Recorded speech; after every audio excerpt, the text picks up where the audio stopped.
Gang. What's up, bro, Z? It's your boy looking rough. Prostration mark beating. Just want to send some love. Show you what's up.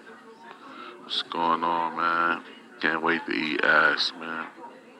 Can't wait. I'm going through it in this motherfucker. I hate this shit. This shit is fucking horrible. But just wanted to say what's up, my nigga. Love you. Keep holding me down.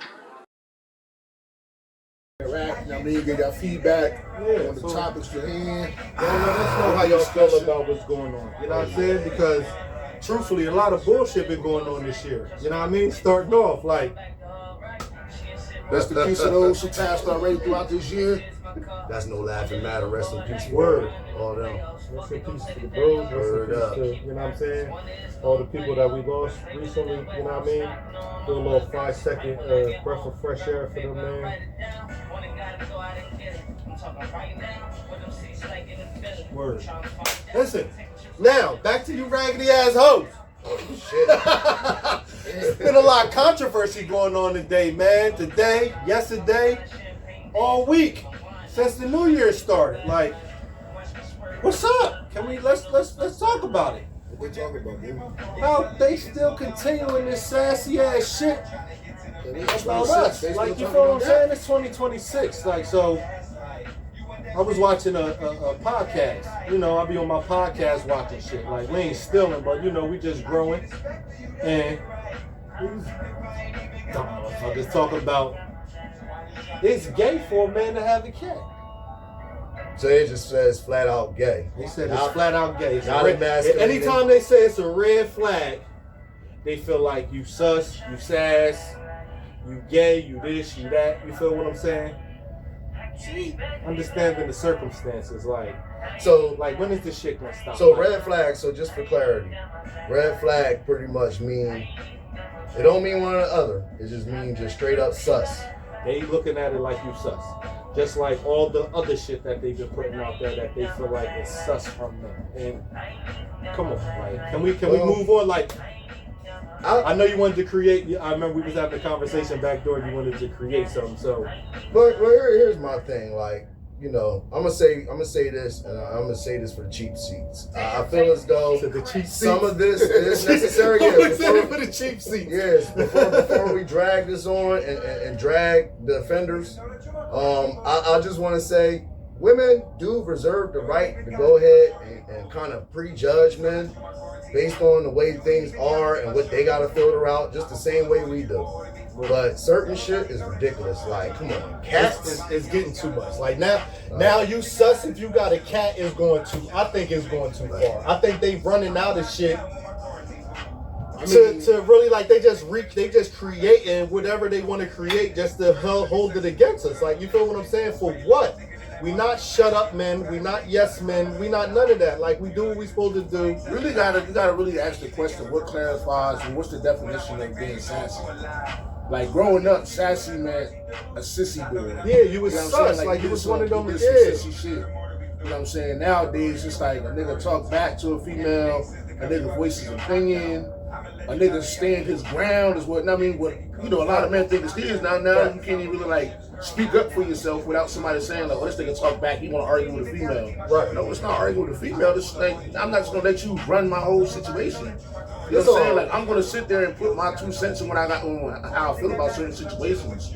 You know what I'm saying? Or if I'm expressing myself or I'm communicating something between a relationship, doesn't necessarily mean like, yo, oh, this nigga goes some sassy shit. He want me to do this, he want me to do that. Like, nah, I'm trying to communicate what I want in a relationship. There was a question on Facebook the other day. It was like, why men can't just deal with one woman?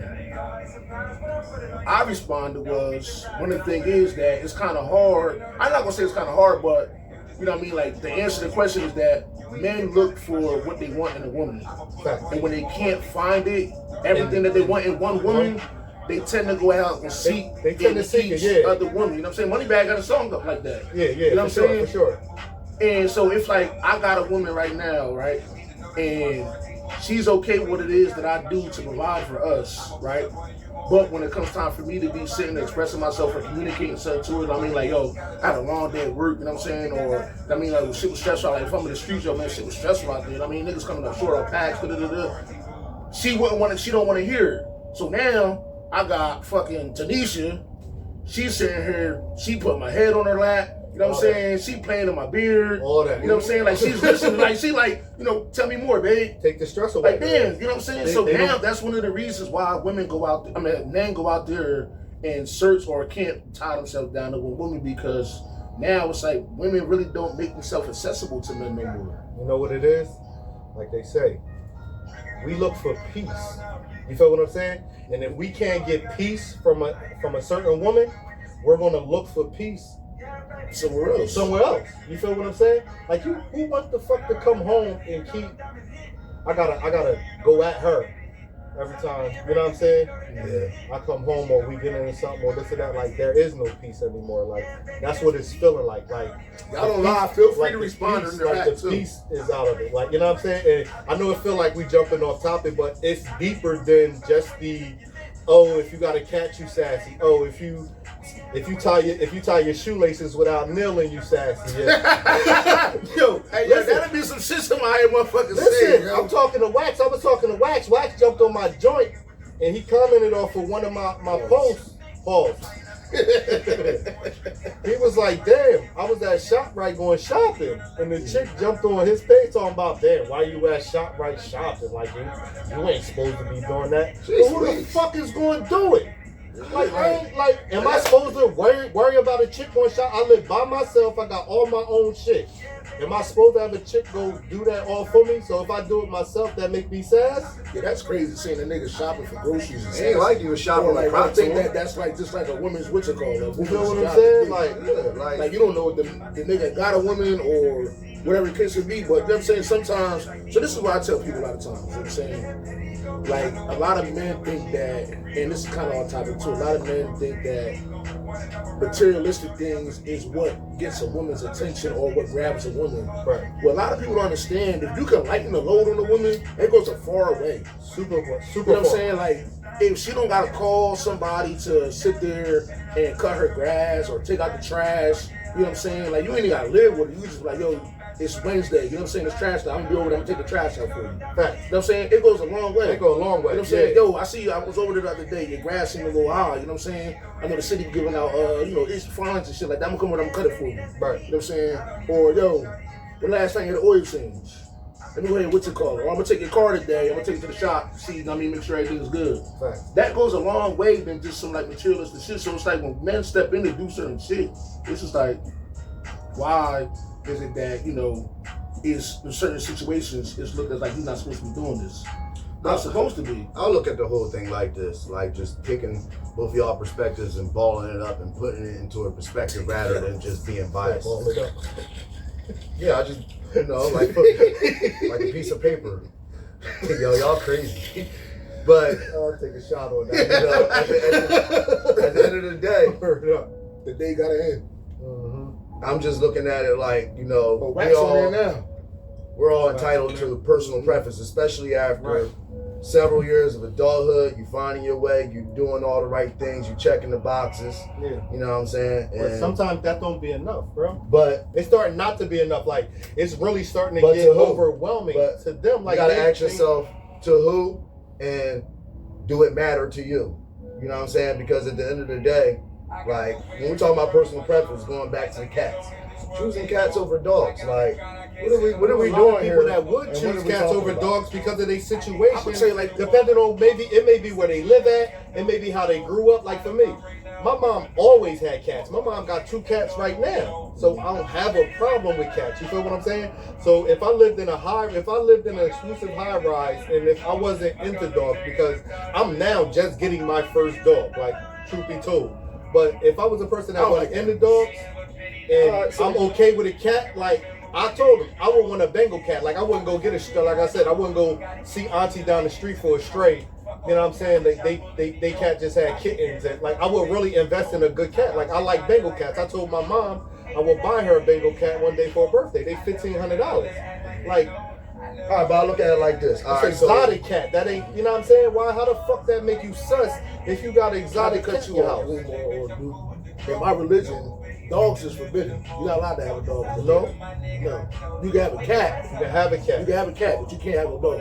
Okay. You know what I'm saying? So it's like, well, then, Well, if I do, if I don't. Right. I'm saying, if I do, damn if I do, It's damn if I interesting don't. that you say that because in ancient civilization, cats were spiritual symbols. Like they were like deities. Like going all the way back to DC. They're still worshiping. BC, excuse me. They're still worshiping. We're talking about at the motherland. Listen, we're talking about that shit threw me though because his bro said she jumped on that thing and she was like, fuck that nigga got a cat, he's gay. So Al, look, I'm glad that you called that out based on religion because of the sole fact that we're starting to lose sight of certain things like, based on Americana. And we're forgetting about other places that means something near and dear to us, especially spiritually and from an ancestral standpoint. Like cats was the symbolism for a lot of strong things, signs, direction, all types of things. If Haile Selassie could have a cat in the form of a lion or whatever it is, then I say it's okay. Personally, I ain't got time to be spending time with dogs. Cats breathe life into you know what I mean? So like, it's almost like how they said on Meet the Parents, that role Robert De Niro said. He was like, cats take care of themselves. They independent. But they also bring life into you. Dogs don't detect when you're sick. Dogs don't detect when something's going on to you. Cats do. I don't even think a dog can survive like a cat could. A stray cat. Dogs can't survive without. They can't have babies in the streets and grow up. I'll be going out and take out the trash. Cat be checking on me like, yo, you all right? And keep it moving. Right. Like, on some crazy shit. I don't like animals. And I'm cool, one last thing about this. All right, so it's a two-way street. All right, you got males, you got females, you got pros, you got cons. So that's 4 sides. So we've been talking about this for 3 days, and there were certain forums and some of our social media devices in which people had something to say about it.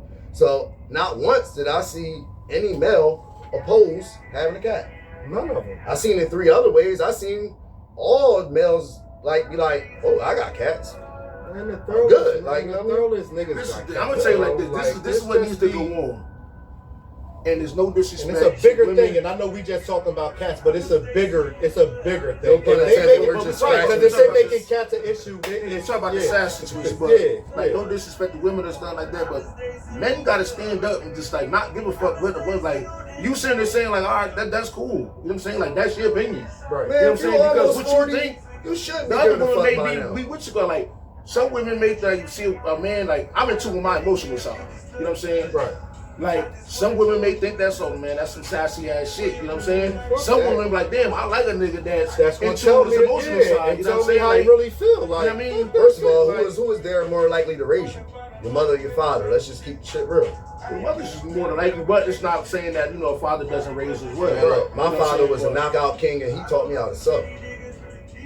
So there it is. Like, it's stuff that you been taught in life. You know what I'm saying? That comes in handy. My pops was a savage, but guess what? He taught me that I would be on my own. My pops taught me how was to. a savage, dog. He was a savage, bro. My pops was a savage. So Rest there in it peace. is, His man. birthday was yesterday. Shout out to my pops. Take a little shot to pops, man. Yes, sir. Salute to Both pops. also pops. Hell yeah, man. Brought to y'all by Heineken Zero. And my pops motherfucker taught me almost everything. Listen, my pops told me one thing, man. Try everything yourself first before you ask anybody else for anything. That's why I'm so very independent. Like, I'll wash my clothes before I'll try to get somebody else to do it. Me too. I don't like nobody saying I'll clean my my dishes, clean the bathrooms. You know what I'm saying? Like, shit. It's because all that shit is my responsibility. You feel what I'm saying? Like, I'm not grocery shopping wax. So yeah, it's your responsibility. That grocery shopping wax. So fellas, moving they ain't on. fucking with you, wax. So moving on. I'm gonna kind of play the moderator today. We just wanted to kind of touch on that a little bit. But now we're gonna stay on it a little bit because it's 2026 and we not on some New Year, New Me shit. Yeah, but some bullshit, man. It is time to reflect on certain things. There is certain things you do go into New Year's wanting to do. So I want you guys' perspectives on when it comes to like, a healthy balance in life. And there's no right or wrong answer specifically for anybody. anybody. You say healthy balance in life in reference to what? Trying to find balance, man. Like for me, like I struggle with time management a lot of times. A lot of times I'm dealing with brain fog. I don't know how to start my day. Sometimes how I end my day impacts my next morning. I would tell you, time management is one of my major things. Like I can't, like that's my white side. I think. Shit, Like, I ain't got a white side, but listen, that's being late. That's a pet peeve for me too. Like literally. Nah, for sure. That's a pet peeve for me too. I'm a time sticker. Like if I'm like when we going on trips, going to the airport, I'll call Boom like, yo, I'm outside. Nigga, I'm just getting on motherfucking 676. Just so I know he probably gotta do something. Make sure he gotta double check his bags or something like that. But it's like, listen, I'm outside, you know what I'm saying? So when I get there, I know he's gonna be outside. Yeah. You know what I'm saying? I'll tell the motherfucker like, yo, listen, I'm 7 minutes away. And I'm really like 10, 15. Right. Just so I know that, I mean, I'm going to give you that little extra time so that you can get whatever last minute stuff you got to get ready. Like, I hate being late. Nah, you ain't never lied. You was punctual as shit. Like waiting on me on our last road trip. Yeah, my underarm sweating because you right there pulled up, people waiting. Bro. Like, you got other people in the time frame and I'm holding everybody back. I'm like, now I think I left something. My keys, actually. No, you didn't leave your keys. You thought you left your keys. Yeah, thought I left my keys. We was in the car section with the keys for like 20 minutes. I'm sitting like, God damn, man. Yeah. We supposed to be here. These things on the way down there. That's a good quality to have and maintain, man. It's very important. So, like, you know, along that, you got that down pat. Anything you want to improve? Y'all all right out there? Well, I want to improve on my gym. That's what I got to improve on. Yeah. So lately I've been improving on that, like getting up early in the morning. I know once I get off work, you know what I mean? It's over for me. You know what I'm saying? Like, I'm at work from 8:45 to about 6 at night. You know what I'm saying? So, like, when I get off, I know the gym is packed at 8. You know what I'm saying? Like, so I don't be trying to go in there, wait, looking around, looking all dumb, and I already know what I want to go in there and do. Now I'm sitting there waiting for this motherfucker on the machine, she on this machine. So I just like, man, fuck it, you know what?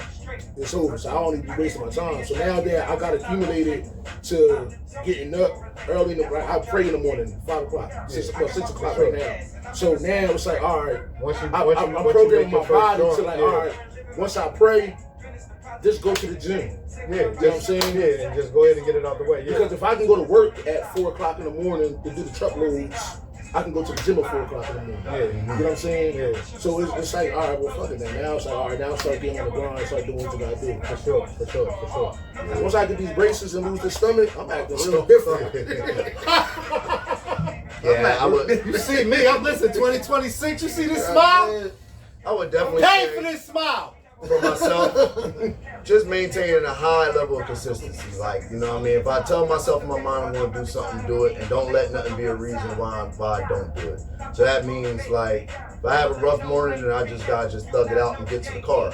So I know once I'm in the gym, for example, I'm happy I'm there, and then, you know, the rest is going to take care of themselves. So really it's all about engagement for me. It's just getting there for me. Once I know if I'm going to the gym, once I get in my workout space or once I get that direction, once I'm out the door, it's all action for me. You know another thing is locking in on my goals. Yeah. You know that was another thing we wanted to tap in on for 2026 too. Like my thing was I always wanted to bring people with me. And I allowed that to stagnate me. Like I never wanted to do nothing by myself because I always thought like, yo, I want to do this with this person, I want to do this with that person, you know what I'm saying? Like I want to bring somebody with me. And that was one of my problems in life, always worried about other people. You know what I'm saying? Like it was a time where I was hurting. I probably had like 40 bones to my name. You feel me? And I'm still saying a nigga like, yo, I need $39.50 to cover this fine.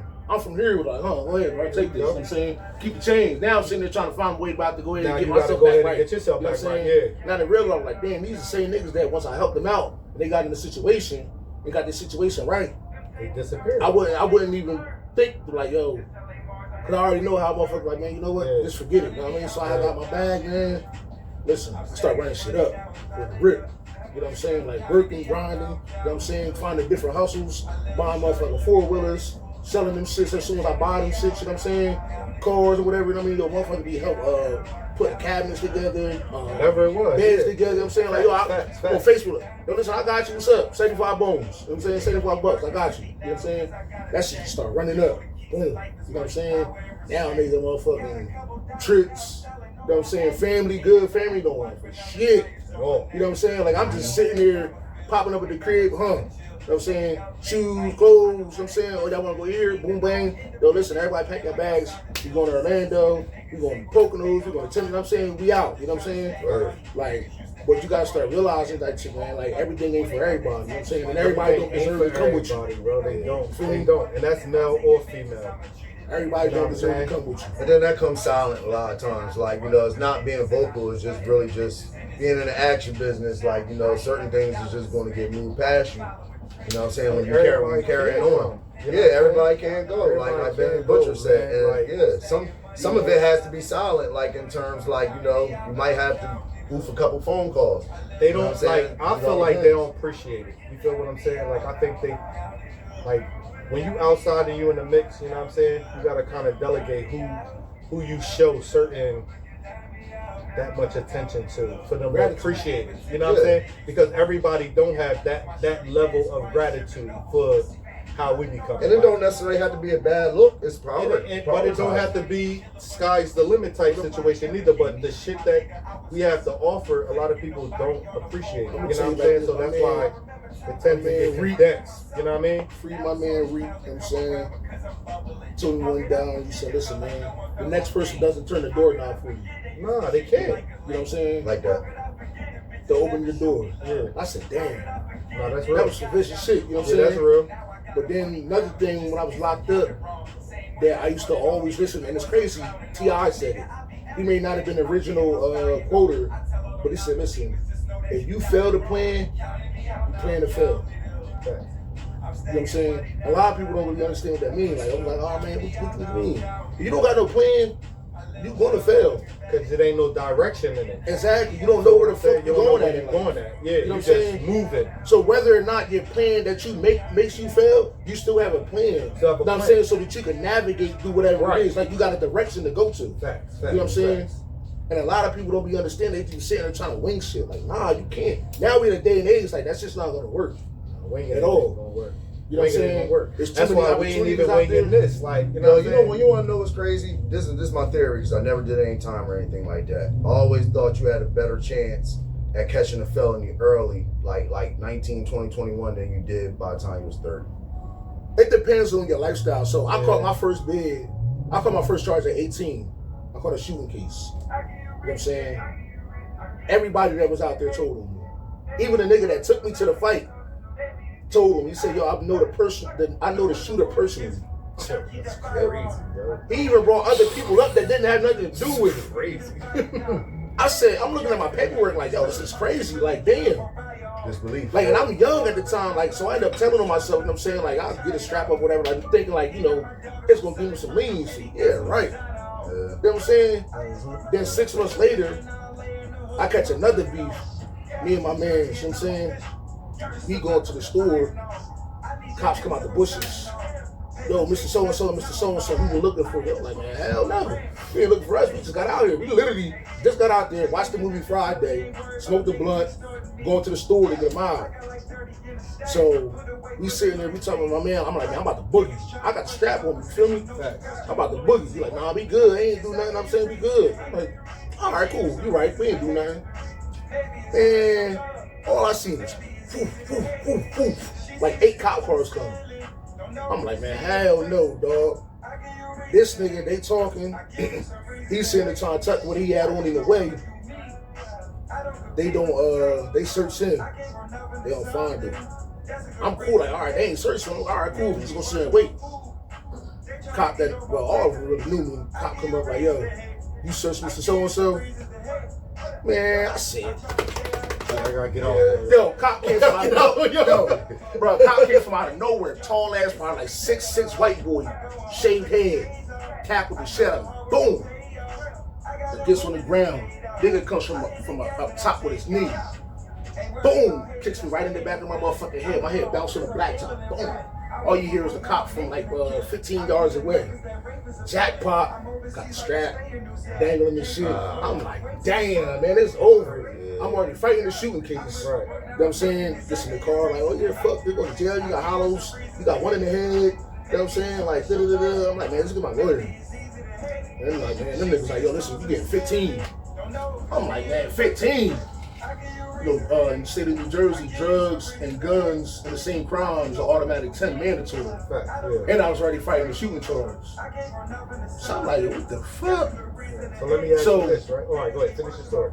Being that the lifestyle that I was living at that time was like really a wild ass lifestyle. And I'm be honest, I'm actually grateful that I got caught for what I got caught for because it prevented me from a lot of stuff that went on, was about to happen. You know what I'm saying? Like, shout out to my nigga Wax that's on here right now. You know what I'm saying? I done turned the electronic shit off. Yeah, bro, that wasn't PSCG. So Yeah, that was PSCG. That's PSCG that came and shut us off in the middle of the podcast. We hear they coming after motherfuckers about lights and shit. But so at that time, day and age, I mean, like, you know, shit was different back then. You know what I'm saying? And we was all about money back then. Now, it's real mad easier to get bumped off at that 18, 19-year-old age because all they care is about is guns and shooting and robberies and shit like that. They don't care about money. You know what I'm saying? Like, now, this is crazy. Back then, we wanted money. Like, you gotta look at the rap game. You know what I'm saying? I think we talked about it on the last podcast. Like, the rap game back then talked about getting money. You know what I'm saying? Now, it's all about drills and all that type of shit. You know what I'm saying? So, I think that it's easier younger to get caught up because you don't really care. And being locked up, I kept on hearing one of the things I always heard being locked up. I did 4 years. My last 18 months was in lockup. Yeah. I knocked the CO out and tried to escape. I was a wild young boy. Wow. Listen, they had to lock up and Cat, I'm just finding out all this shit. It's my man. Word. So crazy. It was crazy. Damn, what the fuck I was just saying? You escaping? You escaping. First you knocked out the guard and tried to escape. Nigga knocked the guard out, now he escaping. Well, how that ass whooping go? Now, they whipped my ass. I got the real front. No, that nigga, motherfucker, same thing the other cop did. Niggas fucking pushed my head because Riverfront had all like cylinder blocks at the on the wall. Nigga smashed my shit right into the motherfucking wall, split my whole mouthpiece, so you know my teeth big as shit. Motherfucker just split my shit. I went in the cell. I went to go wash up the offer prayer. That motherfucking water faucet ain't never turned off. You know what I'm saying? After that, like that shit was just on the bed, so I couldn't even sleep in the bed that night. But the shit was just going on the bed, though. I had to sleep on the floor. No blanket, no nothing. So that shit learned me. Right. So that's what learned you. So let me ask you, from where you was then to the person that you are now, what was that one situation that made you say, fuck this? I gotta get on this side of the track. You feel what I'm saying? Cause me, I consider myself clean cut. Like, you feel what I'm saying? Yeah, I grew up in the hood, like this and that, woo, but I ain't been what got me half of the was shit that you fucking did through. So what was that one thing that got you to nobody say, being there for me while I was locked up. You know what I mean? That's what it was. Nobody being like, seeing like that out of sight, out of mind shit was true when it came to me. You know what I'm saying? And it's crazy though. It's only one person that really held me down. That everybody, like, this was a girl that, like, niggas was like, yo, leave her alone, da da da da da. But she literally held me down my whole bed, even with her having a new nigga and everything. You know what I'm saying? Like, that was my dog. You feel me? Like, I'm talking bringing me SIM cards up to the prison for my phone that I had in there. You know what I'm saying? This before niggas started getting phones on the regular. You know what I'm saying? Like, she was taking fucking buses and vans that come up. See, I was all over New Jersey. You know what I'm saying? From down here. Like, that's like 2-hour drive. You know what I'm saying? She paying $100 to come see me. You know what I'm saying? So I was like, man, shit. I'm like, damn. The shit I was doing out here, like, I'm not really going to speak on the other shit, you know what I'm saying? But, like, the shit I was doing out here was crazy. And to see, like, that, you know, nobody, like, I wasn't, like, really taking care of it the way I was supposed to be taken care of, it was just, like, crazy to me. And then seeing, like, I like money and I like sex. I can't get none of that in prison. You see, bro, shout out to bro. Bro talk about, man, I can't wait to eat ass. You know what I'm saying? Bro, that was the funniest but shit then ever. also, like being in there and seeing other people. So being in Trenton State really opened my eyes. Being in there with niggas that was down for 20 years. I was a lot of OGs in Trenton. Yeah. I heard it was a lot of OGs. It is. That's all it is in Trenton is OGs. Yeah, I heard it was a lot of OGs. That's where you know what I'm saying? Nigga, I had to take a shit inside the wall. Like, you see how that window is right there? Yeah. Like, I had to sit inside there to take a shit. In Trenton State. In Trenton State. It's rats running around all That's crazy. how it is? Or that was... In the assay unit where I was at. You know what I'm saying? Like, single cell. Yeah. But listening to the old head stories in there, like seeing a nigga doing 20 years, going to see the parole board, and they give him an 18-year hit.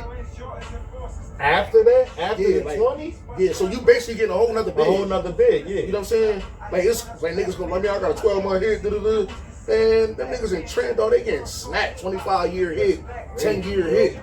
Like, I said, you man, I can't don't want appeal that that type of shit? You can appeal it, but the likelihood of it, what you call it, it's crazy. I'm in there with a nigga that had all Polaroids. All Polaroid pictures. Man, that's how long you've been. You know what I'm saying? Yeah, like, I'm talking bag full of Polaroids. Then the way them, like, the prison guards is in there, though, I watched a CO carry a nigga by his neck with handcuffs on him down the tier and pushed him down 10 flights of metal steps because he did some bullshit. Shout out to my older brother that's in that very same institution, working on his third appeal. That's crazy. Yeah, shout out to bro, man. Working on his third appeal. And that's his last one. You only get 3. What was your turnaround? Cause like, you know, like you said, being clean cut and everything, you know, still getting in nut shit. I had a couple different turnarounds, like, because, like, again, I wasn't really in the streets, so I had like little personal shit that made me go the way that I wanted, the directions I wanted to go. Like, even dating back to when I was in high school, like, I was ineligible my junior year playing ball. Like, you know, ball was everything to me. So it'd be the little shit that you know what I'm saying. I watched that highlight reel where he threw the Wild Wagner that ooh. Yeah, listen. Right. Listen, that was my CD. I got back. Listen, I got the highlight to that too. Listen, I finally took me 20 years. My man finally sent me the highlight to that. But it'd be the little shit. Like, that was one of the little things growing up in life. Like, me not being eligible to play ball that year crushed me. Like, you know what I'm saying? So that was a life change for me, because I went from coming into high school being a khakis, loafer, button-up guy to sophomore year, 96. Now I'm turned out, fucking around in the Ville, listening to the Woo, doing whatever the fuck I want to do, not caring. So they take something away from you. You don't really care until they take something away from you. That's what they say. So when they took ball away from me, I'm like, oh shit, I gotta get my shit back together. Boom. Fast forward now again, I'm living, me and Pops is roommates. Yeah, Pops was roommates. I've been living on my own since I was a jit. But me and Pops was roommates. Every now and again, I keep getting pulled over because I'm not paying all my tickets. So now I keep getting locked up. I'm doing 2-3 days in the county, because you know, once they lock you up on a Friday, you can't get out on a Saturday. You gotta wait till Monday. They either gonna OR you, or you know what I'm saying? Bell was good back then. It was good because you go right across the street to the Bell's bondsman, pay $100-something because you got a bullshit ass driving while suspended ticket, and they let you out on Monday. It got to the point to where my pops got tired of that shit. He told my cousins, and I'm like, they like, you're not gonna go get him, man? Fuck that. Leave him in there. Leave him the fuck in there. So once I got that, and I call home like, yo, you ain't coming. Like, nah, fuck no. But you know what's crazy? And it wasn't like a real crazy thing, but you left me in the county. I only been locked up twice. Where overall, and they were both bigs. So for the shooting, I got locked up. I bailed out the next day. Then I got caught. When I got caught with the second joint, me and my man's Gamali. You know what I'm saying? Shout out to my man Gamali. You know what I'm saying? Like, you know, me and that nigga. You know what I'm saying? Like, damn, Ma, I ain't even know, Ma. My bad. Glad to put you out there. But that was my second time getting arrested. I mean, we're actually going inside of a fucking jail. Right. And I didn't go home for 4 years. You know what I'm saying? Like, that shit, like, I was like, man, ain't no way that I'm not making it past the New Year's to come out. You know what I'm saying? Like, yeah. I just knew I was coming home. Like, man, this is not my story. They gave me a $75,000 cash bail. Like, I had to come up with $75,000 cash. No bond, no bond, no shorty, no crib, no nothing. They lowered it to $25,000 cash bond. Yeah. So I had to come up with 25. My man came up there like, all right, we're gonna do it. I said, man, hell no. No, Fed's gonna come. You know what I'm saying? So did they come? Bitch, I ain't get bailed out. Nigga, like I said, I ain't going home. So my lawyer, Troy Archie, at the time. Oh yeah, that name's familiar. Yeah, he was here. That nigga ain't not coming to no court day except for when it's time for me to get sentenced. He had his motherfucking assistant come. But anyway, that fact, he did come for my bail hearing. So this is one of the things that helped me out with my case.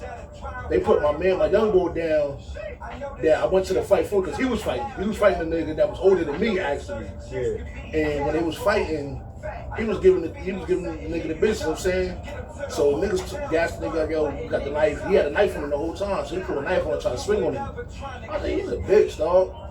So he's like, what? So you heard he's the bitch. He came over to me, so as soon as he came over for me with the knife, I'm straight from here with it. Yo, this ain't what you want. You feel me? He like, what? I said, I heard you. You heard what I said, dog. This ain't what you want. Nigga would swing the knife on me. Boom! Told you, dog, like you buck. Like I ain't getting how I wanted to. Grand I didn't because there was mad people out there. You know what I'm saying? Little graze in the foot, you know what I'm saying? But like, yo, listen, this is not what you want. I'm trying to give you a warning. You feel me? I didn't even want to graze him. It's just like, yo, listen, you bugging, you feel me? Y'all niggas told me, dog. But Dated Troy, he did some swindling shit with my paperwork on the second charge. They did that bail for that second charge with the gun and the hollow tips and all that shit. Yeah. So he tried to bring up my first case because they put my young boy down as the victim. And I was like, damn, I didn't know that the whole time they put him down as the victim. Because I'd have been beat my case. You know what I'm saying? So he came to court and was like, yo, he ain't shoot me, he ain't do-do-do-do-do. You know what I'm saying? They made my shit $50,000 bondable. So my man's was like, all right, well, boom, we got to bail you out. Because I was trying to get my shit raised to $100,000 for bondable at the time. You know what I'm saying? Like, I'm like, all right, cool, we do a bondable. I'm going to get out. Yeah. Man, niggas, I went to go motherfucking, what's it called? I'm packing my shit. I'm like, bitch, I'm going home. I'm giving shit away, you know what I'm saying? Man, them niggas like, man, they froze your bail. Damn, that's wild. That's wild. Because they caught on to what Troy did. Yeah. Because he was supposed to go to bail hearing for the current case. You know what I'm yeah. saying? I was like, man, god damn, they killed my shit, bro. So is that what switched everything? Is that what switched the narrative? That's what made me have nothing. So I copped out to a 3 flat, ran consecutive with an 18 with an 18. You know what I'm saying? I told you, they was trying to give me 15 years mandatory. You know what I'm saying? And morally, they was trying to charge him with the same charge that I had on the one joint with the drugs and shit. They was like, listen, we gonna drop the gun charge, but you gotta cop out to the drugs. I'm like, all right, what's the plea? They like three flat ran consecutive to the 18 with the 18. But they gave me for the shooting shit, they gave me a point in the firearm. So when they came to court and said I ain't shooting. So I'm like, all right, cool. I'm like, damn, 4.5? Bitch, I ain't trying to do time still, you feel me? I'm like, man, I don't know, dog. Hell no. I was like, well, you know what I mean? I hollered at my mom and shit, baby girl. And that's early in the game, so hell I told her from in the game. And I told her from the rip. Yeah, and I told her from the rip. I said, listen, man, why don't do some time? You know what I'm saying? Do what you gotta do, whatever. You know what I'm saying? I was like, yo, just don't fall in love. You know what I'm saying? Unfortunately, that's what happened. You know what I'm saying? But like I said, she made sure they was good the whole time. But like I said, man, being in there will really like change me. Seeing all that shit, man, and seeing all them old heads in Trenton State, and like really realizing, like, man, this shit ain't it, dog. No, that shit don't be it. The truth be told, you know what really, like you asked me what changed it for me, and I'm gonna be honest. Not like, cause I wasn't like again, I wasn't in there. But I think me getting in the union really changed my perspective on the direction that I wanted to go. Because my first job, they sent me to the new plant once I got in the union. So, you know, that already came with restrictions. Like, I'm getting random. So I'm already going from somebody that's been smoking and drinking since I was fucking like 16, 17 to, oh, nah, you can't get high. You gotta, you know what I'm saying? Like, you gotta put the weed down, like, because it's gonna fuck with the money, it's gonna fuck with your opportunities, it's gonna fuck with your availability. So that right there, once I got into the business that I'm into, as far as work and my career, I think that changed my narrative on my accessibility being in the streets and being that accessible to the bullshit that be going on being in the streets. You feel what I'm saying? Because I never was a street dude, so that just made me even more get pushed away from the streets because I was more or less thinking of my career. Yeah. You know what I mean? And I know I bullshitted with a lot of other jobs, but once I got my career, I ain't gonna fuck that up. You know what I'm saying? Like, I seen the benefits the money that I make, and I was on a low scale end because I went through the apprenticeship and all that. So, I'm almost 20 years in now. This is my 18th year being in the union. You feel what I'm saying? I feel like it's the best decision that I ever made because in 18 years, even before that, I ain't got in no trouble. I got in trouble one time, and you know. I tell you one thing That's about having a good job, that, bro. you know what I'm saying? That shit got tossed out. One thing about having a good job, bro, is that you miss a lot of shit. Especially because, like, I started, like, a serious job, 19 years old, overnight. And I had school for my first 4 years. So that kept me very busy. Somehow still getting in shit with my friends. Because all it takes is a bunch of friends that's on the corner. You join them. The next thing you guilty by association no matter what. Always. So you know, that comes territory. Thankfully, I've never been caught up in no type shit where shit fell on the floor and I got caught next to it and had to figure it out. And back in the day, motherfuckers used to like to play that game. If you ain't got no charge, you the one taking the charge. So like, you know, ducked and dodged a lot of that crap. But needless to say, the life changer for me transpired almost 4 years ago when I was relieved from alcoholism. You know what I'm saying? And, shout out to my nigga Duke. you know, My nigga Duke maybe was a wild 4 years, boy. and yeah, just looking back. Duke was a wild Duke. Listen, to all y'all that really don't know who Duke Dillinger is, Look, man, my boy Duke Dillinger is a wild boy, and I'm gonna need y'all to understand that. I gotta say, I was delivered from a lot of stuff in terms, you know what I mean? Just because, like, that was a 20-year run. You gotta understand, growing up in Vegas, the lifestyle that come with that, people was doing the same shit here. But you talking about drinking and smoking since I was 15 and ain't take a single break up to 35. Right, so let me ask you something, right? Since you had the opportunity to grow up in two different environments, two different separate environments, you actually had the experience to be born and raised from Camden, New Jersey, but also had the opportunity to go to Vegas and also create a life in Vegas as well. Also to grow in Vegas. It wasn't like you lived in Vegas. You kind of grew up in Vegas and then came back. I definitely adapted a lot of their aura in terms of, you know, how they go about things. You know what I'm saying? A very, very relaxed lifestyle. But I gotta say, like, that was the best thing that possibly could have happened to me. Yeah, you think if you would have still been, hold on, let me one John. You think if you wouldn't have went to Vegas and still stayed those, because it's like a 10-year grace, right? Two things could have happened. It's like 10 years, right? He was in Vegas for how long? 2 stints for like a total of 6 or 7. Two stints. Yeah. You know my boy, come on. You already know. Like it was a big. It was a big. It was a stint. It was a stick. It was a My stick. boy left, came back, had to go back, and came back. So the first time I was 10. Hey, fuck out of here. And then the Aunt G second can get time- the fuck out. See, Shout out to Aunt G for kicking my boy to Vegas. Hey, Fuck if out you here. notice, Go they- with your dad. they ain't letting me get my monologue. I ain't able to tell my whole story at all. I'm giving them 5-minute breaks when I'm supposed to be the moderator. All right. But now, Yeah. What was that But space? nah, man, Yeah. What was that transition? a very unique experience because of the fact we all know how it is out here and how you can become pigeonholed and only know here. So, you know, to be able to get out of a place that is nothing but blacks, Latinos wearing black and white t-shirts to being such a diverse school, you know what I'm saying? Right. Like, shout out to Desert Pines High School, class 2004. But Before? yeah, you know, we was the second graduating class. Like, we was the second graduating class. So that school was built in 99. Like, so when I moved there, I was hanging with like-minded people that I would hang out with there. But these are the foreign niggas that gangbang. Some of them wasn't going to school. And not going to school was where like, you know, shit stopped at. I'm all about going ahead, trying to get a lick, get a quarter P for $2.50 or some bullshit, break that shit up, flip that, whatever. You know what I'm saying? Just for sneaker money, things like that, because it wasn't all rosy anyway. Not out there. It was actually more rosy here than it was out there. Like, I definitely was struggling out there to a degree in high school too, away from home. So, but you know, my boy told me he was selling bud out of Motel 6.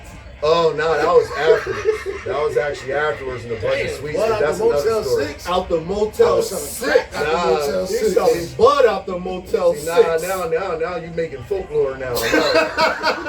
Actually, budget suites. That's another story. What the fuck is the difference?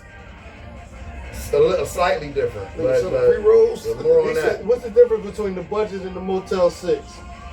Oh, He said no, it was actually the budget in.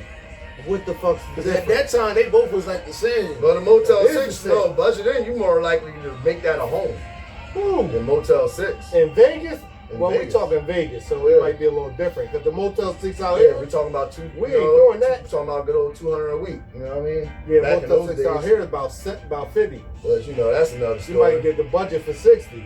But Don't ask me how I know that either. what the hell was I talking about, Boom? Hey, My man, sneaker we money, said- selling quarter pounds, But- $7.50. But that experience. It was and buying then- ounces for 40 and doubling up. Like, you know what I'm saying? Nah. But Nah, the but experience itself. So like, yeah, it's an hanging experience. with like-minded crowds, like in terms of like how people do things out here, how they do things out there. Like I knew something had to give. It wasn't going to hold up. You Yeah. know what I'm saying? What I move out there for. So like, by the time I got to my junior year, I joined theater because I put that on as an elective. I always had acting experience, fairly decent, especially on the comedic side. Love being a class clown. So shout out to Miss Bernstein, rest in peace. Like Shout out to Miss Bernstein. like another mother. Shout out to Al for having us listening to rock and roll but, for that whole time. Oh, that should have switched. That was LA Bars the whole time. She was word. Shout out to it LA just- for it doing just that switched up. motherfucker, for doing that shit. She was Shout out to LA like, Mars. she was like, if you can do all this playing that clowning, rock and roll, yo, we gotta invite him on the joint too. We gotta tap into Mars, but so knowing you, right? we was talking about Miss Bernstein. Oh, all right, continue on, then. Miss Bernstein, was she like? Miss Bernstein was your Miss Bernstein was awesome. So what was the late? So Miss, she was your Miss Trinidad. Nah, I wouldn't say that because I know what you're talking about. Miss Trinidad was like that. Was she your Miss Trinidad? Nah, You know she who Miss was. Trinidad is? You got Miss Trinidad? Nah, she was more like my. Who Miss Trinidad? You don't know who Miss Trinidad is off of Martin? No, she was. She was my Miss Frizzle. I don't know what that is. From back I to know That's what a school bus. She was my Miss That's a Frizzle, school man. bus. She was lit. What? She got high with She it. was lit. New York, She got was high everywhere. with him? She got high with him? The Frizzle was a I don't know motherfucker. who Miss Frizzle is, but I know who Imagine Miss. school bus with the motherfucker. I never watched that because I know who Miss Trinidad is. My bad. Yeah, you know what I mean? You know, I got talking Y'all about took it. your way off. So let me narrow this down, man. I'm It's kind I'm of like trying a to baby find Fresh if that Prince was story, Miss like, Trinidad. and Like, I don't know what Miss you talking Trinidad. about. Aunt Jean did not kick me out the house. You know what I mean? I was a very liberated kid. Like my dad lived out there since '97, so going up like 2000, for some weird reason they would put me on a Greyhound rather than fly me out in the summer. For spring break they would fly me out, but they would put my black ass on a Greyhound at 14 years old with $100 and a bus pass. It took that nigga and a 3 phone days. pass to at the get- time. It took that nigga 3 days. So I'll get like 4 boxes of miles, like, you know what I mean? Get into some misadventures on there, even at an early age. Take the Route 66 route, so got to see all the major cities, see landscapes like Wyoming at the time just to get there. So like all those experiences combined, like just created like a good life for me as an adult, being multifaceted, being diverse. Definitely helped me be non-judgmental in terms, being in those different crowds, joining something like theater. Shout out to all my theater friends, Thespian, Nevada, Troop of the Year 2 times straight. We was really like that. We was as big as the football team, baby. Ask Anthony Gaskin. Shout out to Anthony Gaskin, the homie where I met in at. Yep. What has theater done for you to prepare you for the lane and the space that we in now? Because me and you talk often, and you know we kind of put this together, and that was kind of off the base of the background that you have as far as theater, and me being so much of a social butterfly and understanding that I like movies, I like theater too, but I was never in it, but also like acting and creating and doing content. You know what I mean? So what has you being in Vegas, because that's where you got it from, getting that theater background, done for you to put into what we doing now in 2026? Just more or less just channeling my inner artistry. Like, you know, at the end of the day, like, I come to find out a lot of things that you are talented at is already there. You just got to manifest it, whether it's working with somebody that, you trust, you got good chemistry with, putting the work in as far as learning things, especially nowadays, right now, all these things that can make you self-sufficient and give you the courage to go out and go get it. Because it's telling you, like, yo, it's right there, go do it. You're not copying anybody.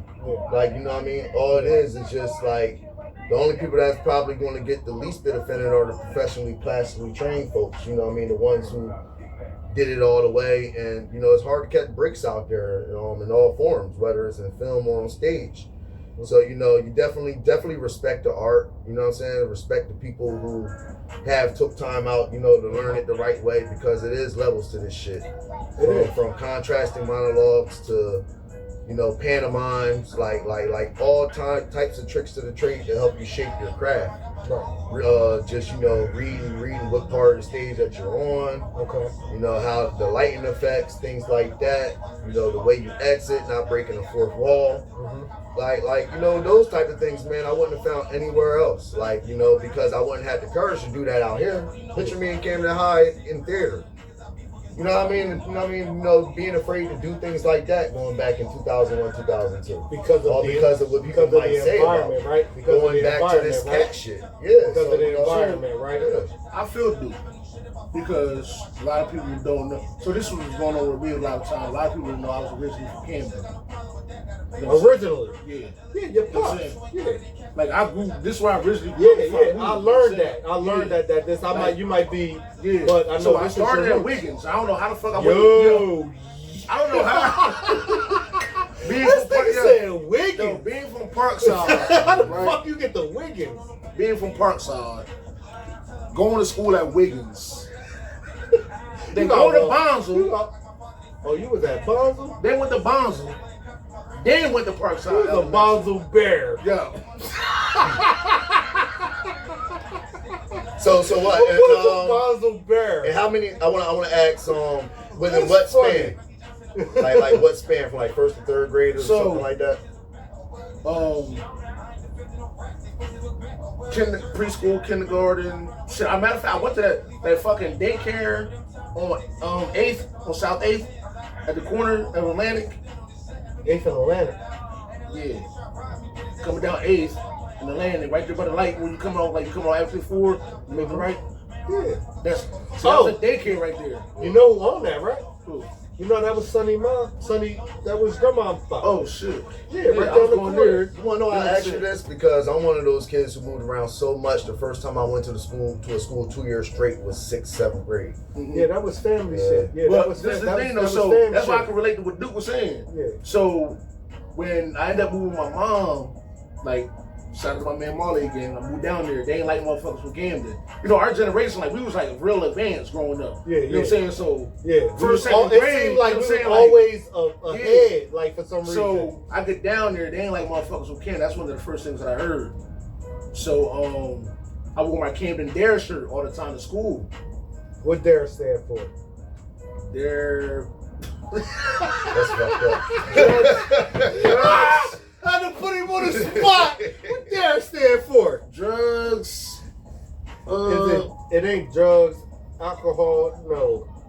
Drug awareness, resistance. It's drug awareness. It's drug awareness. Hey, what do Dare mean? Can anybody tap in and tell us right now if you're watching it live? If you're watching, I think it is drugs awareness. Can y'all let us know? Not resistance, something education. Yeah, it's something like that. But anyway, something like that. So I moved down there, right? And it was a Spanish girl named Shamika, right? Bad. I made her a Valentine's Day card. Like, you know what I'm saying? Like, I'm trying to be a smooth operator. Make sure the Valentine's Day card. I ain't noticed my man Marley girl or whatever the case may be. Oh, this one y'all. But this not even my man. This you know one y'all I'm saying? I just moved down there. I'm by myself still. Hey, Ma, where you at, Ma? I need your take on the first time you and Porter had to throw hands with each other. So I come down, I come out of school, and he approached me like, yo, excuse me, my girl in the car. I'm like, who's your girl? Tell me, boo. He got like 4 niggas with him. So, like I said, I'm already told that they don't like motherfuckers who can, so I'm like, all right, there it goes. It's my opportunity. I mean, so I am. You feel me? I'm like, yeah, I made her a card. Like, what's the problem? So, like, what, you want to fight? I'm like, yeah, I want to fight. What's up? Go to the park. Like I said, it's him. I'm by myself. You feel me? Square up. You feel me? He throws something. I throw something. Hits him. Boom. He's like, all right. He throws something back. Boom. Hits me in the eye. I'm like, all right. So now we just sitting there fake jabbing, throwing shit at niggas, I'm saying, each other. The girl dad comes. She tells like, oh, they're fighting over me. Da-da-da-da-da. Comes, breaks the shit up. I got a doty. Oh, he shined you? He gave a nice little shiner. Over a mammogram. Come on, boy, shiner. Bitch, you know I'm Bitch, I'm coming to school the next day with a shiner on my shit. Damn. I'm walking past you like, yo, look, I did that. Ooh. So I'm pissed. I'm like, God damn, this nigga got me, dog. He got one. But that been my man ever since. You know what I'm saying? But like back to what I'm saying, like the moral story what Duke was saying is like going somewhere else, like opened you up to a lot of different shit. You know what I'm saying? Like I didn't like see or like witness a lot of shit. You know what I'm saying? Like being in Camden, like going down there, I'm seeing like motherfuckers, family dinners. You know what I'm saying? Like mad different shit going on. Like I'm in the school, they got motherfucking canoes and art classes. They got ice sculptures. They got car shows. All types of stuff. Like damn. Down there. Yeah. I'm like, yo, this shit different. I would have never experienced none of this back in Camden. Yeah. So like he was saying, like I felt as though if I stayed in Camden the whole time before moving down here, I probably wouldn't been here talking to y'all right now. Because like all I did was fight out here. You know what I'm saying? Yeah. Like all I did was fight out here. Yeah. So I know if I would have stayed in the Camden school system, like nigga, the shit would have got. You see the shit did to my brother. You know what I'm saying? Like shit would have got real for me. I got a little bit of a feeling like that, like because I grew up downtown. You know what I'm saying? I grew up downtown. I went to school. I was in Landon Square from 2nd grade, 3rd grade, 4th grade. We moved on Pine. We moved from Berkeley Street to Pine Street, and then they transferred me to Broadway. But even in that time, and Cuz can contest to this, like we hung downtown. Like I got family in Centerville, and this and that, and you know. Fairview and all that, but it was at one point where it was early 80s where I spent a lot of my time at, like, you figure, when my mom moved downtown on Berkeley Street in 87.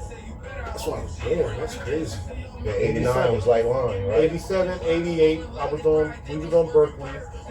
Y'all probably got there like 89 or 90. That was definitely 89 coming from Van Hook. Yeah, it was like 89, 90. Because y'all moved 2 blocks from us. You know what I'm saying? Auburn. You know what I mean? Yeah. So that was cool. So now, as us growing up together, but growing up downtown, made you a different somebody back in the day because you couldn't be a bitch.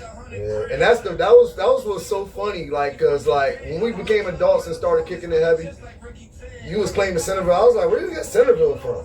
Oh, because missing that entire part of your life. The family end of it. Like we moved downtown. Like, we from downtown. Where's Centerville come from? But nah, we moved downtown because of we needed somewhere to go. Yeah.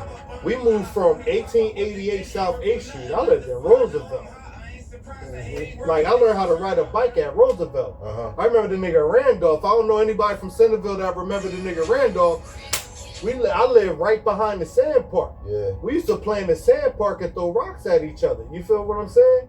So here's the thing. I'm really from Centerville, Fairview area. Like my mom and everybody that grew up. My mom grew up on Tulip Street. So I want to make this point. I want to make this point for the people. Half of my family grew up on Florence, Woodland, Tulip. So check this out. Roosevelt. So, and then we moved downtown. I went to Sumner, nigga. Yeah, check this out. Like, you feel me? Like, what? So the point is, where your hard knocks was, is where you're from. Because that used to be a heavy debate. Hard knocks is where your hard knocks is. School at really. Like I can't. I can't really say no. So you knock. gotta think about it like this. No, I'm going to say this. If Listen. a motherfucker came to school from somewhere else, you was like, oh, that's so and so from so and so. Like y'all would call him by his city. Like, oh, that's motherfucking. That's Woodland. Oh, that's Lindenwall. You know what I'm saying? You would call a motherfucker that come to your school from the town that he came from. Nah, you know what I'm saying? Look, I'm from White Boy Fairville, right? Is it like, would it be fair for me to say I'm from Westfield Acres when I was there when I was 7, 8 years old? Yeah, because I would say so because that's where you originally started at. Yeah, that's the origin. Like, we can't say that that's because I didn't get in the streets until I was out fucking so-and-so. That's where I'm from. Where I'm from. You gotta understand, never say that. if you grew up in Fairview, you know that it was originally a white community. And it became a black community, right? So for when instance, you went to your shit, the first thing you're going to do is say, oh, I'm from Pollock, I'm from Centerville, I'm from downtown. You're going to say that a hell of a lot quicker than you're going to say you're from Fairview, even after being there for 2 years. Right, so for me... that was the thing back then. Yeah, so for me, it's divided. Like, honestly, it's kind of divided because, I lived on Berkeley Street. I grew up on... Maybe give him a Mojo Brooks. I can't say that I grew up on Berkeley Street, but I did grow up on Berkeley Street. You feel what I'm saying? So that's why when, like, a lot of, like, shout out to Tina. Tina Smalls. Tina be having these conversations like that, know me, like, yo, she be arguing, boom, from downtown. And then you got other people like, nah. So there's people saying, boom, from Centerville. Yeah. Like, you feel what I'm saying? Because I spent a lot of, I was downtown for a while. So we went from Berkeley Street to Pine Street. But once we moved to Pine Street, my mom transferred me from Pine Point to Morgan. It's no reason for me to go to Pine Point. At that time in the early 90s, I would have probably been dead. Anybody that was lived downtown that was going to Pine Point, you had a death wish on your head every day. Because it was beef every day. Like you, East. Like, you feel what I'm saying? It's like Parkside and East. Like, so you had to catch the bus down there. You had to walk over the 10th Street Bridge or the 7th Street Bridge. You had to go down there. So you beef every day. She didn't want me to be a part of that. So with my family growing up from, again, my mom grew up on Tulip Street. My pops grew up on Florence Street. That's all Fairview, Centerville area. All my family been from Centerville and Fairview area. You feel what I'm saying? We was in 5th, 6th, I was in the 6th grade going to Morgan catching the bus. We had your shit at night ball. So you feel what I'm saying? So I was always on the Fairview, Centerville end always because I've always had ties because that's where the better part of my family was at. You feel what I'm saying? On my dad's side. That's my man calling from Trenton State. Yeah, answer that shit. You talk to bro. Hey, Block, you on a podcast right now, Block? Creed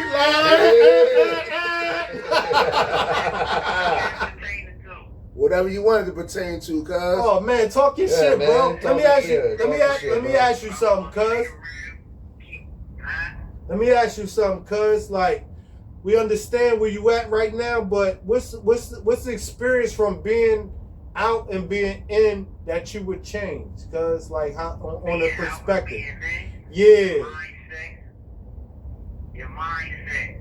You gotta change your mindset or you're gonna keep on coming back to this motherfucker. Word. He got 60 right now. What? 60. Yeah. 60. Damn, cuz. You got 9 in, right? Pause. 9 in. Hey, young people, y'all hear this? Y'all hear this shit, chat? Like, we got people tapping in, shit, man. That's in, man. Like, for real. Nah, listen. Y'all listen to this shit, Talk man. your shit. Talk to me. I'm listening. We listening to you, cuz. We right here. You on live. We on social. We on like 3 different lives right now. Lives. We recording shit. This shit gonna be posted tomorrow, bro. So you got a platform, bro. Talk your shit, bro. How you feel, bro? I appreciate it. Don't talk too crazy. Hell no. I got 60 for a crime that I did not commit. They gave me 60 years because I lost trial. I was railroaded, sold out by my lawyer. I mean, the average shit, a lot of people see this type of shit that go on. They watch their movies and shit, but this shit really happening in real life, man. Like, you know what I mean? Yeah. I really got 60 years for a crime I ain't committing. The prosecutor, the judge, and my lawyer know I ain't committed. You know what I mean? You know how that shit go favor for favor. I couldn't afford to keep paying the tab on the lawyer, so he sold me out to the prosecutor. I ended up getting 60 years for a crime that I didn't commit, that they know I didn't commit. Proof shows that I couldn't have committed this crime at all. Blood splatter, evidence, all types of things. I mean, DNA, fingerprints, nothing on me. Like, if y'all do y'all homework and look into everything in my case, y'all see everything. I mean, I'm down on 60 fighting and now they still don't want to do the right thing. It's like these motherfuckers wrong you and lock you up for committing the crime, but y'all committing crimes every day. We all doing this shit to people, knowing damn well I'm innocent and people don't deserve to be in jail for 60 years. Like, how the fuck you give me 60 years? Because I exercise my constitutional right to go to trial, and you give me 60 years. The governor right now that's leaving office, Phil Murphy, is doing commuting sentences and stuff because of that right now. They call it the trial tax.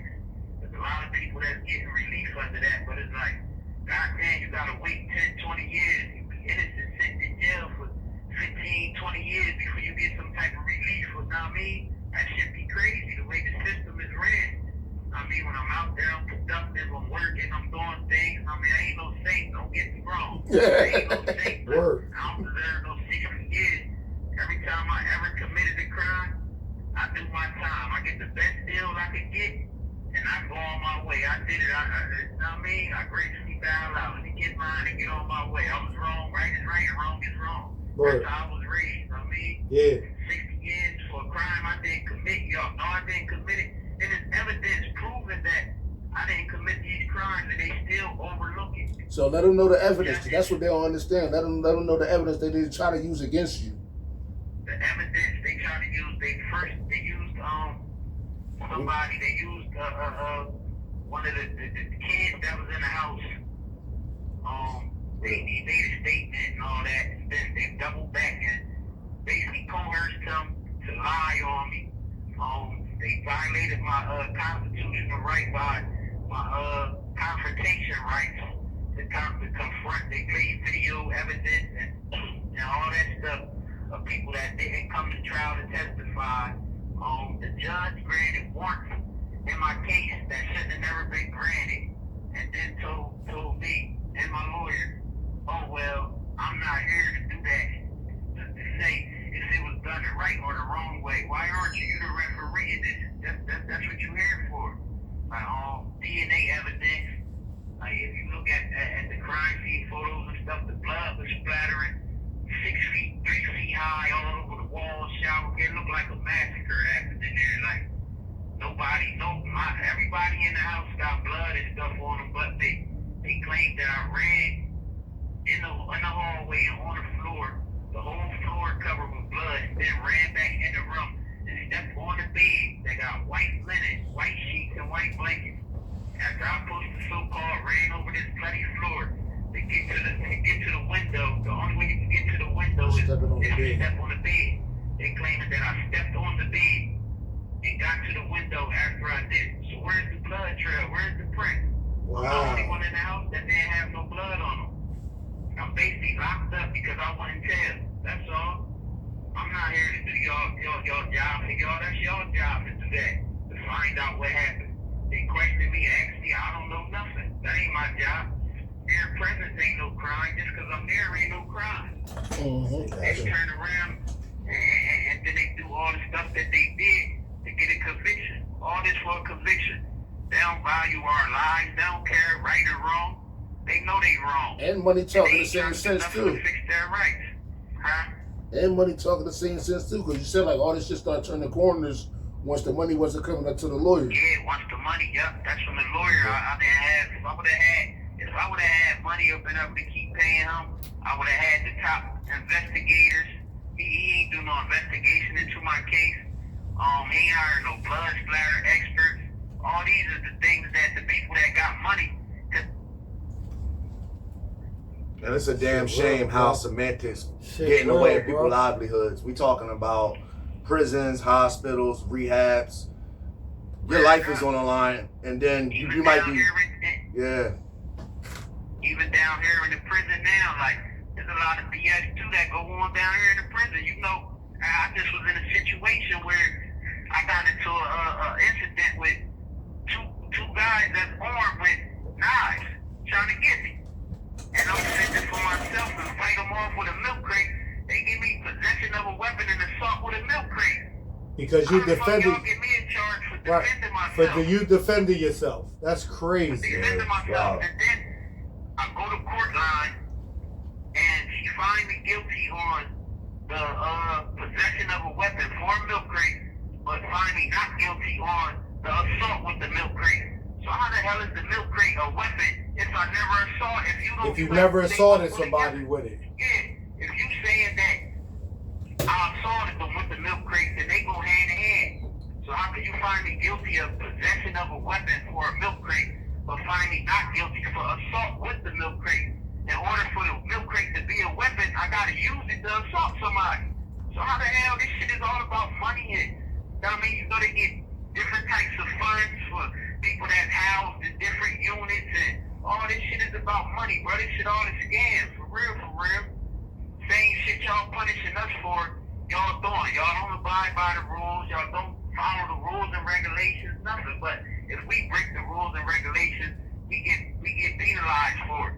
Y'all tell us, oh, do the right thing. You're not supposed to take matters in your own hand. But if a motherfucker bring matters to y'all just sit on your ass. Nobody wants to do their job. Like, this shit is crazy. Nah, that's so I be crazy, feeling like bro. sometimes like down to wrongfully convicted for one. Now I'm down here. It's like going through that shit all over again. PTSD. I be here stressed the fuck out over all this shit, bro. Word up. Bro, I'm here for you, bro. We listen, man. Damn, man. Hey man, I got a brother in the same predicament. Your brother down Trenton State, right? Yeah, I got my bro in Trenton State. My man, brother down Trenton State right there too. That's where he at? Mm-hmm.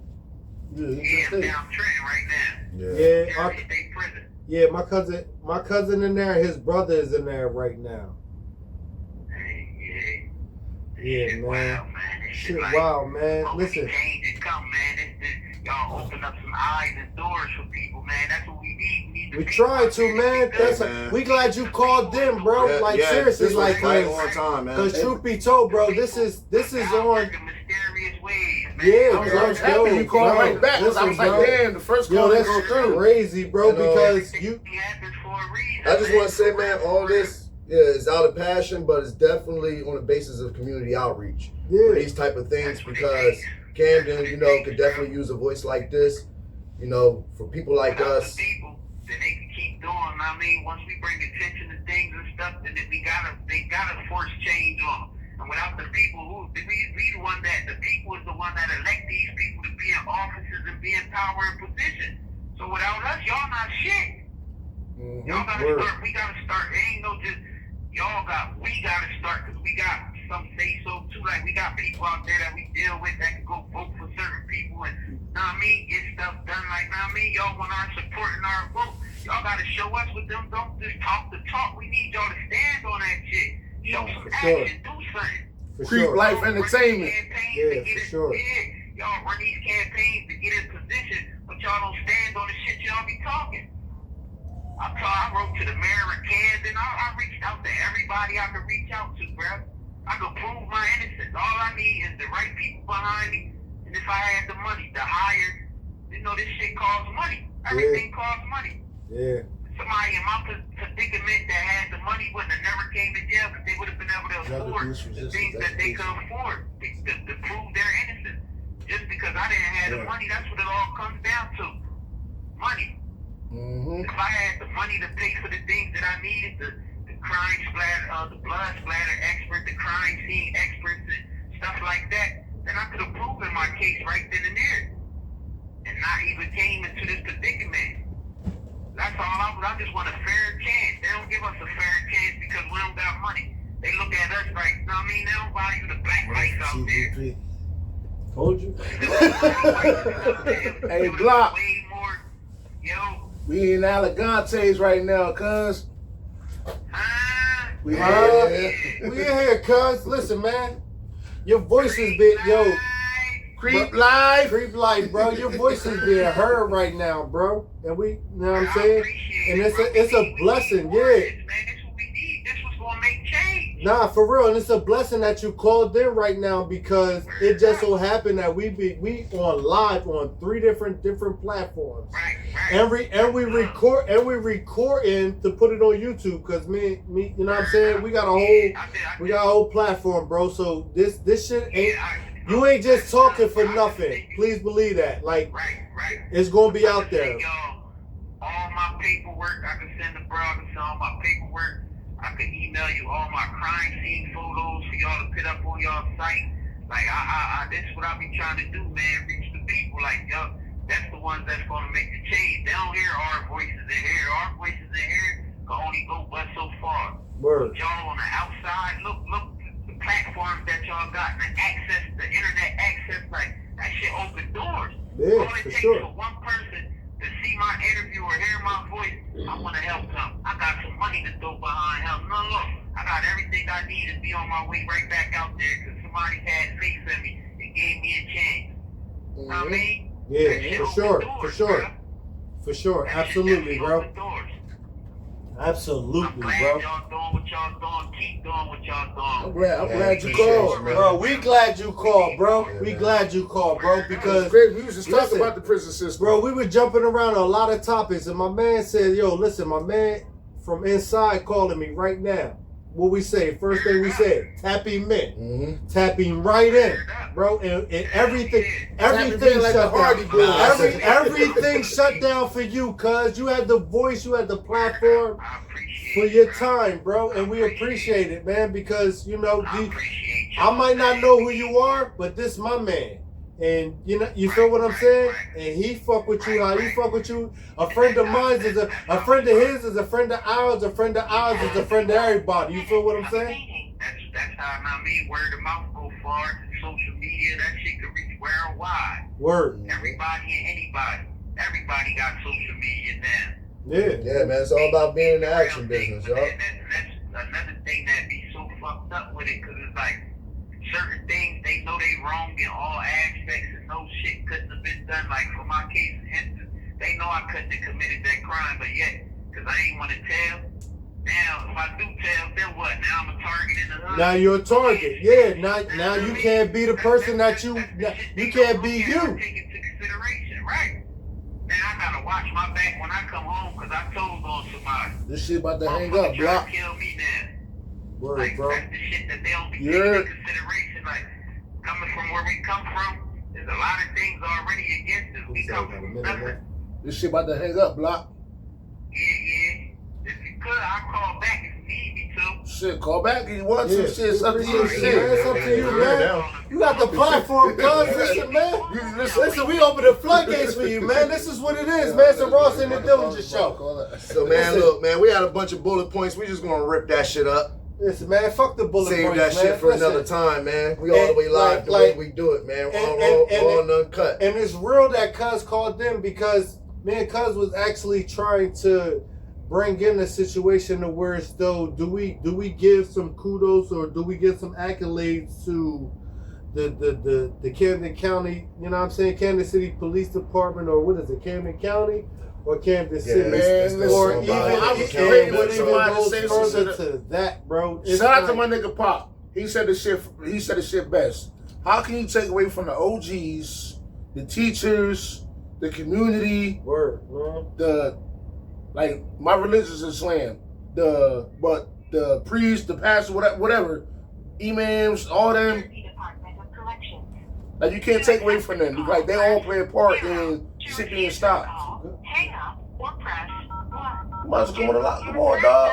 Hey, yo, my nigga Rodney here too, yo. Oh, welcome to the. Oh, we got another special guest coming in on the pod. Hold on, mine. Slide that over. Listen, we got you, cuz. We got nigga Block back. Yeah, shout We got out you, to cuz. Kurt. Welcome to the chat, cuz. Welcome to this Motherfucker, to live. the motherfucking chat, cuz. Word. Oh my God, listen. Oh shit. Oh, man. My boy come bearing gifts. You see this? My boy come bearing gifts. We got a lot of Shit, things Block. going on, man. Beat the odds. Also you know got what I'm saying? merch. Some brothers, man. We got merch. We all got merch. And y'all just don't understand. But this is the other I'm gonna put merch. up this later on. You know what I'm saying? Beat the odds. That's what we gotta do, man. That's what we doing, man. Let's see that, cuz. Yeah, we in tune, cuz. Yeah, you just got off right there. Cause Yeah. you gotta think about it like this though, Block. Niggas where you at right now, they working proudly for $2 a fucking day. $2 a day. You understand me? That's one of the things that changed. That's one of the things that changed me too. Being in prison, niggas was happy to work $2 a day, 7 days a week. But we'll come home and work $9 an hour, 7 days a week. You know what I'm saying? And I just was telling the young boys that earlier, like, yo, just because you work, they look at it now, the younger generation, they think, like, that takes away from who they are, that they doing something legit legal. Nigga, that's the way. It's about longevity. Who the fuck wants to go to jail? He's looking over their back, worrying about niggas snaking them, telling on them, or killing them over some goofy shit. And I could go to work and take that same money you making and don't got none of the worries that you gotta worry about. Ain't nothing wrong with working. That shit don't take away from who you are. That's just your occupation, nigga. That don't make you who you are. Just because you got a job or you going to work. Like the younger generation, I call the younger generation, a lot of them, like the younger ones, they lost. The generation under us, all they want to do is drugs, kill each other, they don't value life. Like times have changed, my nigga, since we came up. Bro, that's the same thing hey, Block, that's the same we was just saying, like, back in our generation, we wanted money and pussy. These niggas, they just want to, these niggas don't even get no ass right now. Yeah, but they don't even, they values, they don't have moral and values no more. And it's somewhat, I can say the old heads, we blame the old heads, now the younger niggas blaming us. Because a lot of us been locked up, we ain't out there. Can't, well, listen, how many of us our old heads was locked up? We couldn't blame them. Because that when they got locked up, they try to teach it the same way we teaching them now. Yeah, but a lot of them old niggas out our way and shit, they let us just run wild. Them niggas wild. They ain't never sit us down. But listen, Block, this is the thing though. Money was still our main priority then. Yeah, money was. But we knew that if we had to lay the law down, we laid the law down. But money was the main. Now all these niggas know about laying law down, but you laying the law down for no reason. There's nothing behind it. You know what I'm saying? Yeah, like because a nigga said something, nigga looked at you the wrong way or said some shit on this live video. Y'all niggas just sitting here ready to go to war and clap a nigga because he made a live video or this just said.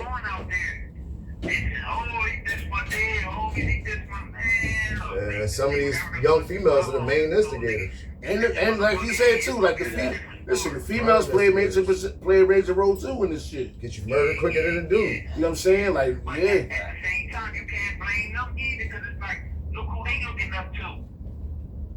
Yeah, I see. They mothers don't know no better. But still, you can't blame the female. But the niggas is sitting here letting the females coerce them now. The beginning of the podcast was about that. You know what I'm saying? Yeah. The power, the PUSSY. Another thing I want to do. But a lot of them niggas, you gotta look at it too. Like, look, you just said them young niggas don't work. They don't got no work ethic or hustle or no thing. So they depend on them females to take care of them. Now you bag a nigga bitch, you take him, you took his whole life from him. Damn. That's some real shit though. Yeah, it is. That's some real shit. Like, it is. Yeah. And them bitches is on that right now because. Yo, I called the young boy one time, beat that. Oh, big bro, I want to send you some money when my girl get paid. If you gotta wait till your girl get paid to send me $25, $50, $30, then I don't want it. Yeah, because that's not from you. That's from your girl.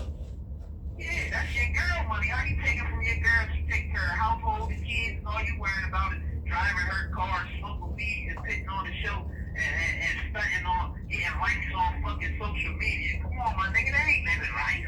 You can't even do that no more. These bitches different now. We just had a whole segment about these hoes. That's what I just told you. We just had a whole segment about them. They ain't doing that no more. They ain't holding niggas down no more. It's about them now. They ain't holding it down no more. They think every nigga sassy. But now, like he was just saying, it was like a lot of niggas was still like it's still some out there that whereas though the niggas getting taken care of by these girls, whatever you want to call them. You know what I'm saying? Like he just said, he called these young boys like, yo, when my girl get paid, I'm gonna send you some money. And then now nigga bagged the bitch that was sitting there taking care of him. Now niggas ready to kill because like you don't took his whole lifeline. Right. You know what I'm saying? Like, and see, you gotta think about this too. Like back in the day, we wasn't killing over hoes. Nah, we wasn't killing over hoes. We wasn't fighting over hoes. We knew they was hoes. You wasn't even trying to wife no hoe. More. Back back in high school. You got these women with high school, middle school. Fake the hoes was the hoes. Yeah. You know what I'm saying? Like, listen, that's what you was treated as. Now, like, niggas want the hoes because, like, that's what's respected now. You know what I'm saying? Like, damn, I know a nigga still wiping me because I'm a whore. I seen a nigga that knew his girl was a whore, right? And said, listen, I'm going to stop everything. For her? And no, not that. It's like, listen, I'm going to stop everything. I'm going to make niggas stop fucking her. But the only way you could do it is because you wife her. But that don't work. This is the thing. This is what I'm saying. Niggas is wifing hoes now. Fact. You know what I'm saying? And expecting them to change, though. Expecting them to be wifey. You can't wife a hoe and expect them to be females wifey. is on some shit like, listen, I could be a whore and I know his niggas still gonna want me. Yeah. You know what I'm saying? Yeah. Like, so now it's like, it's one thing about like, all right, you got a bitch that every nigga want. But it's a difference between a bitch that every nigga want that every nigga can't have. Fact. You know what I'm saying? That's a difference. That's the difference. That's You know the what I'm saying? difference. It's all acceptance. First of all, That's the whole thing. if I was in the game, I wouldn't want no bitch that looked like Tekashi 6ix9ine. Like I knew it was over. What? See, when you started getting niggas is cool with fucking that. face tats. Like, you want a bitch with a face tat? Like, nah, bro. Niggas is cool with that. So this is like this. Glad I'm if out. I see a bitch right now, right, and I know every nigga in the city want her, niggas done had a nigga, they know, oh, she got some good pussy, her body banging, I'm gonna try to take her from niggas. But it's a difference when you see a bitch that's bad that niggas want because she got different qualities. You know what I'm saying? But y'all niggas want an easy bitch that niggas want and they want to stop niggas from fucking her. No, let niggas keep fucking her. Yeah, let them You know what I'm saying? Let niggas keep fucking her. Let her be the whore that Let her she be the wanna who she be. is and do Let her what be you the do. whore that she You know what I'm wants to saying? be. And that's why whores whores and everybody is comfortable doing what they want to do and They trying to disrespecting put the niggas. whores Because it's like, exactly. Trying to put the So whores listen, up. I don't give a fuck what y'all saying. Listen, if you ain't agreeing with what I'm saying, I'ma still fuck this nigga, that nigga. This nigga still gonna pay my bills. This nigga gonna buy me a car. It don't matter what you're saying. I'm gonna talk to you how I want to talk to you. I'm gonna call you a bitch. I'm gonna tell you to suck my dick. Listen, that's the thing. Man, you got until 25 years old to figure that shit out. Like, y'all females telling niggas to suck your dick. You ain't got no dick. Like, what are you talking about? They say it's a New York thing. That's because they know that as dudes and niggas, you're not respected. It's ultra disrespectful. That's a major low blow. Yeah, it's ultra, You would tell that nigga say that, nigga, you wearing low. So a bitch feel like, you know what I mean? Or now you supposed to, nah, I don't know about that. With some emotion behind it, yeah, it's gonna hit hard when they say shit, or depending on who you're talking to. Yeah. Nah, they don't give a fuck, bro, and they making it even known even more, bro. We was having a conversation earlier, bro. They said these listen, they say we gay because we like cats.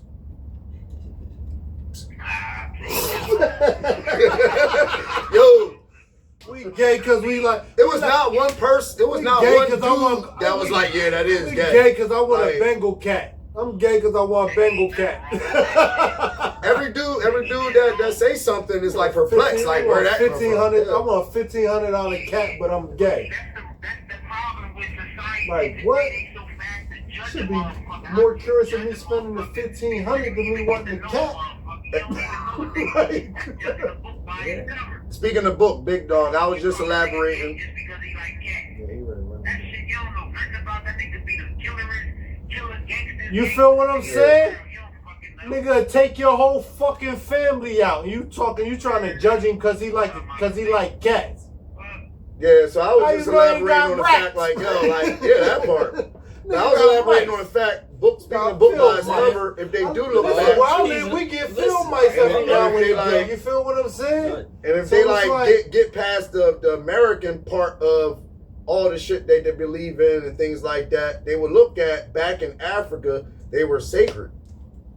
So like that was my point earlier in terms of like that. So it's almost like you know, you just going by what people are saying or how it looks rather than, you know, just looking at things from bigger point of view. And that's what the problem is. And people, depending on who say it, people run with the shit. I disagree. Say that depending on who say it. But look at the people out there now. They don't got no real guidance, so they just run with anything anyway. Yeah, that's the part that's fucking the game up. It's trying to live a life that's beyond them or somebody else doing in competition with the next motherfucker. Like, you know, I'm the type of motherfucker, I just want to do me and be me. I don't give a fuck what the next nigga doing. I ain't in competition with you. As long as I'm happy, my family good, my kids taken care of, I don't give a fuck. Mine's good, I'm good.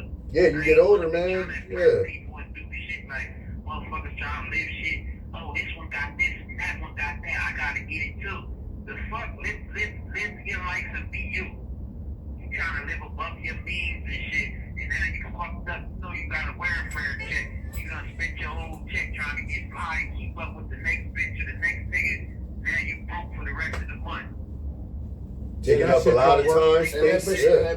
Yeah, that shit don't work. Taking up a lot of time and space. And you That shit don't right even there- realize you that let shit right there motherfuckers with live the rent next free nigga. in your shit. Yeah. That shit right there with the next Crazy, nigga. man.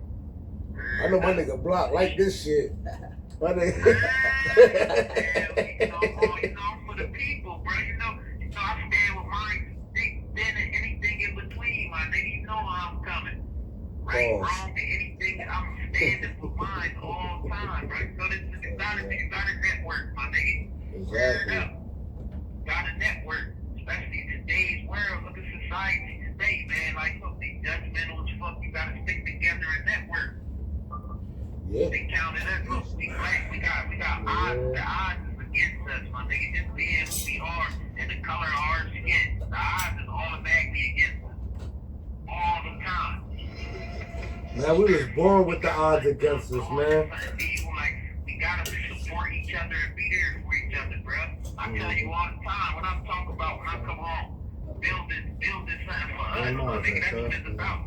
And Alagates! Yeah, We got it. We got my lighter. why that shit lit all day, every day. Man. Free life. Freak life. That's all love, man. Freak life. You definitely Creek life? Creek life. Creek life? Yeah, you definitely put the live in live today, man. Everything is on time, bro. It's great to have you on here. I appreciate it, man. I appreciate y'all, bro. Word up. Y'all help me get, I might have reached a couple of people that might could help me or point me in the right direction to get me the help that I need. So I ain't only about me. I appreciate y'all too. Y'all gave me a voice. Mm-hmm. Without this voice, What I'm you so excited for? but I don't reach the masses. You only find better. Because I mean, there ain't too many You overstimulated. stuff like this that'll help people out. Should've Get break the people filter. on there and get people a chance to tell their story. Yeah. Nah, for Word real. up. That ass. Word up, man. It's a good thing that y'all doing. Y'all need to start doing this shit more. You have one. well, we do Nah, man, it's been going, this man. episode 6. You on episode 6, cuz? Episode 6, I'm gonna get all the info from Al, man. Yeah, we gonna load. Listen, word. What y'all doing, man? I appreciate y'all. And continue to be a creep. Hey man, we appreciate you, man. We appreciate you for Yes, we sir. appreciate you for tapping in, cuz creep life. Yeah. Say it again. Say it again. Say it again, Block. To the real ones, I love you. To the fake, and still fuck you. You know what it is? Creep life. Yo, you know what's crazy? This about to be a whole segment on the podcast, though. That's the crazy thing. Nah, this is it. Like dead ass, though. Word up. Bro, This we might be a appreciate whole. you, bro. This conversation might be a whole podcast in itself. It is. This is what I'm gonna put up. Like, I'm putting this. I'm not putting nothing. I'm putting this combo up. Men and cats. let it be known. Let it be known. Jump to another topic, man. Jump to another topic. Thank you for using Global Appreciate the bull, You man. ready to call back? He in lockup. They just stabbed him up. They stabbed him up. Yeah, the joint he was talking about, they stabbed him up and he was, what you call it? It's crazy, man. Shout out to the bull block, man, for tapping in with us. As y'all can see, you know what I'm saying? We That was dope. we tap into different levels of what's going on in You never our know lives who's and gonna pop up on the line. the On the people in our line. lives. You feel On what the I'm saying? podcast. Yes, sir. That was kind of special for us because y'all actually got to really hear from somebody that's really affiliated in our circle, and they in a situation that, you know what I'm saying, that's really kind of out of their control. They kind of, you know what I'm saying, not down on they luck. He ain't angry, he ain't mad. He know he been dealt with some bullshit, and that's the problem. As black folks, we keep getting dealt the bad hand, and it don't be our fucking fault. You feel what I'm saying? We sat there and we spoke with an innocent man for a half hour, and he got everything to prove that he innocent, and they still got him booked. You feel what I'm saying? So it's just kind of like a slap in the face sometimes to hear that story. You know what I'm saying? To hear somebody's real story. To know that they in a situation. Some nigga lockup got 3 phone calls. That's crazy. Nigga lockup got look, bro called back like cause he know like. Listen, we try to reach people like you know what I'm saying. We trying to reach out to the masses to let them know like you know what I'm saying. We here. We alive like you know what I'm saying. We paying attention. You know what I'm saying. These is our folks. You feel what I'm saying? We care. You know what I'm saying. And we want y'all to hear. We want y'all to hear the stories. We want y'all to feel the pain. We want everybody to understand where this shit is coming from. You know what I'm saying? This is homegrown. We keep telling you this is homegrown. This ain't no made up shit. We're not trying to do this shit for clicks. We're not doing this shit for likes. You feel what I'm saying? This is us telling our truth, telling our story for us, for our folks. You know what I'm saying? For people that don't know what's going on in our city and the people that's really, really dear and close to us. You know what I'm saying? We from Camden, New Jersey. You know what I mean? Like we really got a story. You know what I'm saying? Like people here at Camden and y'all respect us, but y'all don't hear the story. Y'all gotta respect the story. Y'all gotta respect the history. That takes stories from the outside. The time, yeah. Get that shit from inside. Like we gonna get all this shit from inside. Pause. What? Hey yo. Yeah, you meant that. Hey yo. We ain't gonna listen. Yo. I know It's all good. Great speech, cuz. Word up, man. Cuz eating right now. He was in deep spirit right now. Listen, man. Hey, Nah, yo, we have meant that. Yo, for real. this bro. was definitely like, seriously like great shit night real, for everything man. because we got so much happening at one time. Nah, shit real. Shout bro. out to Big Dog over Listen, here. man, we ain't even tap in with bro yet. Like, we ain't tap in with bro yet. Yeah, man. Yo, I remember, no. It's our I brother. remember, yo, when down there, I remember I boxed this nigga, dog. Used to get the gloves, get busy with the gloves. I ain't gonna start this nigga trying to get me to work a little bit. Pause. Pause. Listen, man, introduction. Listen, so our brother, y'all may not know him. Welcome to the cast, cuz. This conversation with cuz, you know We don't know what what handle you using. That's why we didn't introduce properly. I remember motherfucker. man. Listen, We got It's our brother, Hey, yo, man. listen, this nigga had this girl one time, right? Listen, y'all figure out. Listen, we let y'all know that nigga name when Hey, it's time, God. man. We got We Allegantes tonight. Part of the live broadcast now. Hey, yo, this nigga had a girl one time, right? A nigga was on her. So, yeah, on my nigga Rodney girl, right? So they try to kind of gas me and shit, right? So it was like the day before Christmas vacation, before school and shit. Word. They said, "Man, you ain't gonna punch this nigga." I said, "Well, that's my boy. I'm about to fuck this nigga up." They let Who are? When y'all Yeah. play, y'all just That's how y'all met? Yeah. Nah, we was cool before I that. was ready to say, That's like, not how damn, we you met. got the You was ready to sell him out for Nah, something. I'm Yeah, thinking like- that he had. Listen, he got busy with Maul and bro. We boxed. Nah, the way this sounds, like you trying to shine on him. Like something real light So they, I ain't gonna start that gas me. They gassed me. Yeah. So look, All right, you got gas like. All right. so the All nigga right. coming out of they let us out for Christmas vacation, right? I see the nigga walking out. Hit this nigga. Boom! Yo, the nigga just said, "Oh!" Yo, they said this thing was like, man. As soon as he went to go, he's like, they hit me. Who? Bitch, it's only me. I'm the only one that hit him. Who? The nigga that was trying to talk to his girl the whole time. Oh, so Alright. you got Oh, y'all busy got with some- bro. Yeah, I'm you saying, made it listen, sound I'm saying like, It made it sound like you was like being light skinned. No. Yeah, that's what it sounded like. I'm like, no. no. but no, look, wait. And I trying to believe figure it it out. light skinned. I'm Yeah, trying like, to figure it out. Hey, Brock, this Trying my to man figure right it here. out. We've been in some shit. Listen, Alright. we went down the highway one time, right? Niggas try to compare some young boy to me, like, yo, you know what I mean? You remind me of, they call me Sauce, you know they call me Sauce. Like, you remember the Sauce? I said, yeah, listen, dog, you'll never be me. No disrespect, but you'll never be me. You run around trying to make niggas scared of you. I made niggas regret they wasn't scared of me. Okay, you pre-fight game. 20 minutes later, listen, 20 minutes later, right? Shit go down in the bar. 20 minutes later, shit go down in the bar. Nigga stepped on the nigga's shoes they was talking about. He made a big scene in the bar, right? They shut the bar down. So we walking out. Nigga pushing me out the bar with his arm, like shoving me. I'm just walking out, boom. Like, all right, get out the bar. I'm like, yo, dad, you ain't have to do all that. This nigga, yo, listen. This nigga pulled up his pants, bit his bottom lip, and said, "What you want to do? You good?" No, I said, yo,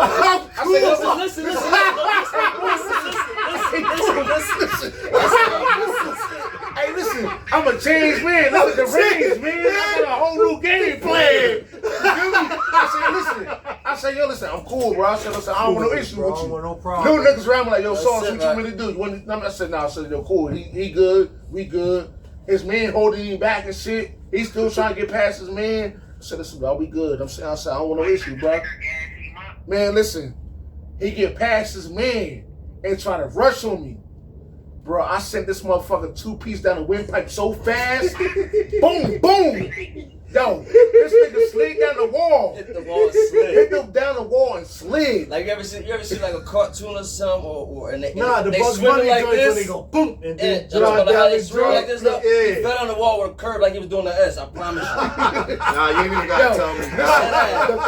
The cop was like so fast, 2-second cop on him. Cop called my name. Cop called my government. Said, come on, you going to jail. I said, bro, you just seen the nigga trying to fucking punch on me. But he because said, I laid him out, now I'm going to right, jail. look what he said, though. He said, you could have turned around and ran. I said, what the fuck? I was like running. You bugging. Listen. Bro, listen. Listen. I got locked up. I had a Grand Prix at the time. All right, look, I seen it, so I already go get the keys. Like, all right, we know what we doing. Yeah, two-door. Yeah. Yo, my shit, like when you start my car at the time, you got to hit the gas at the same time. Yeah, now listen, this ain't my first rodeo, you feel what I'm saying? So I know. I told my nigga Derek the keys. I'm like, yo, listen, take the keys, dog. I'm going to jail. I'm down the station. I'm like, man, god damn. I was like, what the fuck?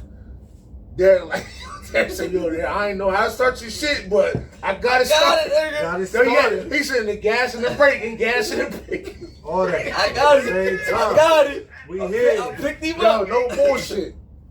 About 3 weeks later, it's New Year's. 3 weeks later, it's New Year's. I'm out there, right?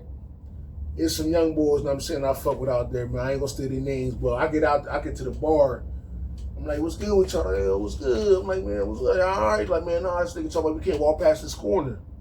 I said, what? I said, this y'all city, right? Y'all so-and-so, I ain't gonna put their clothing line out there. Y'all so-and-so, right? Like, why you can't? So I go to the niggas I'm sitting talking to them, right? I'm like, yo, what's up? I mean, hey, listen, man, it's New Year's Eve, man. Let this shit ride. I'm saying, like, we all having fun, good time. His man's in the back being all animated. Grabs him up by his shirt, twists his shit out like, so listen, dog, we ain't doing all this. Chill. I'm like, all right, listen. Like, just chill, relax. I'm saying, we gonna have a good time. Nigga, somebody got the gun, he licensed to carry, all this shit. I'm like, man, listen, man. It's an amazing hood story. You don't gotta understand, it's amazing hood story. This shit is irrelevant. You feel me? Like, we cool. You know what I'm saying? We having a good time. Go back having a good time. Young boys come back to me like, oh, this nigga, he wild. And then I'm like, I mean, come on, man. Now we ain't gonna be people sitting there saving you. Now you gotta go sit and address the situation again for real. Sitting there talking. I said, you know what? You got the gun in the car, right? You're like, yeah. I said, you license to carry too, right? Look, man, you know it. I said, well, listen, hold this. Boom! No, pussy falls right in the security lap. No bullshit. I said, listen, dog, don't ever come out here again talking like that, man. You fucking bugging.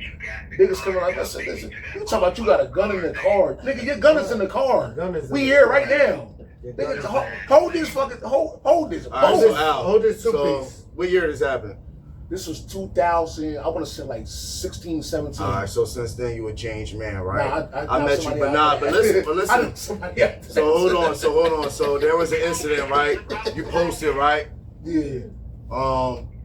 You must have thought you was motherfucking Denzel from Training Day because you was. posted it, right? All right, so we talking about the same thing. Let's talk about it. Listen, literally down the highway. Listen. Is this the same joke? Listen, I'm gonna tell you like this. Listen, if we was all right here right now, right back in the day, before I got locked up for that last charge, I told you I got locked up for it.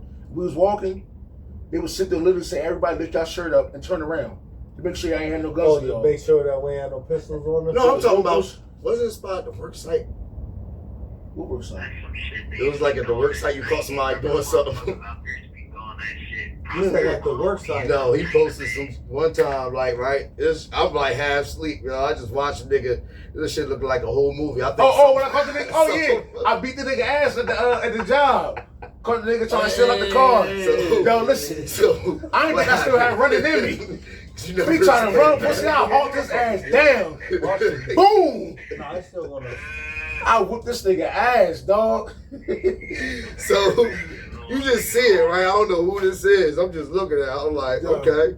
All right. Bullshit. Like, I think Boom texts back, okay, Al. Or somebody did. I whooped that nigga ass, dog. I think you said something that like somebody was trying to do something with. Yo. Oh, you ran? I be trying to listen. Everybody know listen. That's the whole thing. Like, you don't know me, you gonna get to know me. You feel me?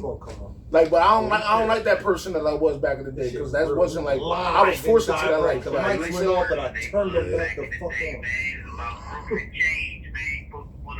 So this is the crazy thing when people hear about what I had going on back in the day, they be like, yo, I can't see it. I got some shit going on. I got some shit at 6th Street. Ready to get busy with a nigga. They like, yo, this not you. You out of character. I said, this your problem. Y'all don't know me. This is who the fuck I am. I'm really worse than this. Y'all don't know me. You know what I'm saying? Like, don't sit there and say, oh, this not your character. Like, nigga, y'all don't know me. Right. I don't like conflict. Listen, you can sit here, we can argue, you can call me a bitch, a pussy. I'm going to sit there and try to avoid it at all costs. Like, man, nah, you cool. You know what I'm saying? My bad. You know what I'm saying? I don't want no problems. You know what I'm saying? But once you still start there and be like, oh, you're getting bumping and all this bullshit, now I feel threatened. I ain't going to talk to you. I ain't squaring up. Pussy, I'm popping from the rip. You know what I'm saying? Like, you bugging. I'm not sitting there doing all this. Don't sit there and yell at me and argue with me because I felt threatened already. You know what I'm saying? And you can call me what you want. Oh, you stole me. I don't give a fuck, nigga. You argued with me. Investigating. Yeah. Kept talking all crazy. Nigga, that big shit don't mean nothing. Nigga, I get busy, nigga. Yeah. From the streets and from the hood. So when you get older, like, when you get older, it's almost like where the restraint like start to set in? Right. And I think it's for different people. Like where does conscious come in at? From stemming from let me like some being in a like block. Let me ask you something, block, like, and I'm gonna ask Al this too, like, and Derek, you could probably tap in on this too, like, y'all being outside a little bit more, right? When does the consciousness kick in to where as though y'all see y'all being around so much negativity coming y'all way? The safety.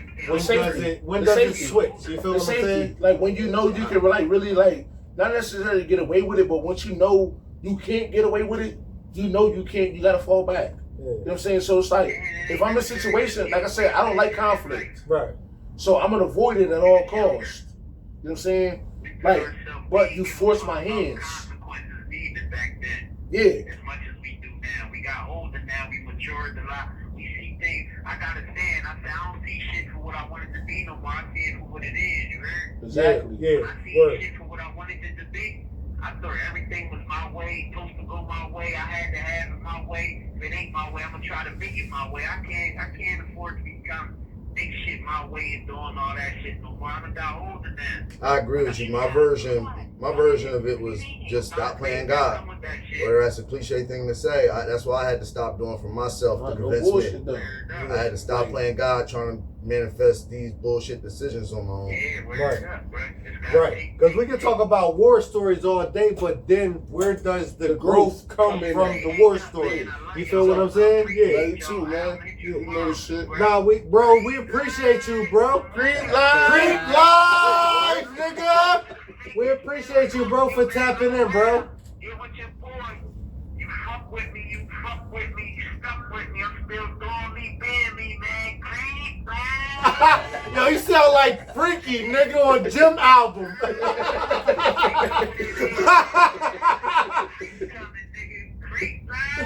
Hey, man. Word, bro. I'll be back, man. You know, I ain't giving up. I'm still fighting and I'm still here, man. Anytime y'all gonna have me, man, I'll call in, man. I appreciate y'all, man. That's a bet, bro. Thank you for giving me the...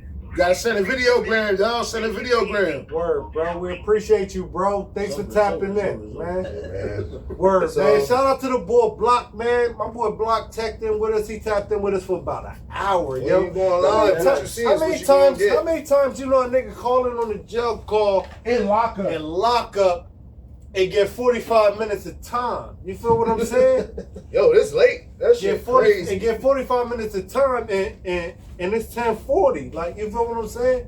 We exclusive, man. It's the Rothstein and Dillinger show. You feel me? We gonna give y'all some shit. This is real life shit. Like, we ain't all that commercial shit. Like, we not into that commercial stuff. Like, you know what I'm saying? We like y'all see us. We do homegrown conversation with cuz. This is Camden bred, Camden born. Like, you feel what I'm saying? We got stories for y'all. We got real live people that's really, really in the mix of things that everybody go through every day, living life that they don't get an opportunity to talk about or express how they feel about. You feel what I'm saying? From personal to experiences to your man going through something. You feel what I'm saying? His man just called in with 60 on his head, bro. My man got 60 hanging over his head. And through the whole conversation, you ain't hear that man cry. You ain't hear that man whine. You ain't hear that man plead. You ain't hear that man do nothing. All that man did was stay his biz. Well, he set the tone. He stand on what he stand on, and that's solid. that. He stayed solid. Listen, got merch, yo. Shout out to Hustle Ave. Shout out to Beat the Odds. You feel what I'm saying? We got sponsorships. We got merch. We got everything. Everything that y'all need, man. We here, man. What's up, bro? Yo, what's happening with you? You know what I'm saying? Nice. Shout out to my boy. He tapped in late. You feel what I'm saying? What My are you cooking brother. right now? Relax on me. Yeah, look at Talking you. to my bro right now. Relax on me. You had your shine. It's my turn right now. Yo, that's crazy work. Listen, bro. How you feeling today, though? Listen, everything, man. You know what I'm saying? We had one special guest, but you know, anybody's liable to pop up where we at. Because we doing this in the hood. We doing this homegrown. We doing this where we at. You feel what I'm saying? Our people's got access to us. It's my brother, man. What's happening? Maintain. You maintaining? Every day come and go. Every day come and go. Listen. Make it how we can make it. Yeah, you got a clothing line though. Yeah. Yeah, it's called Beat the Odds. Beat the Odds. We rep that shit. That's it. You got it on right now. Absolutely.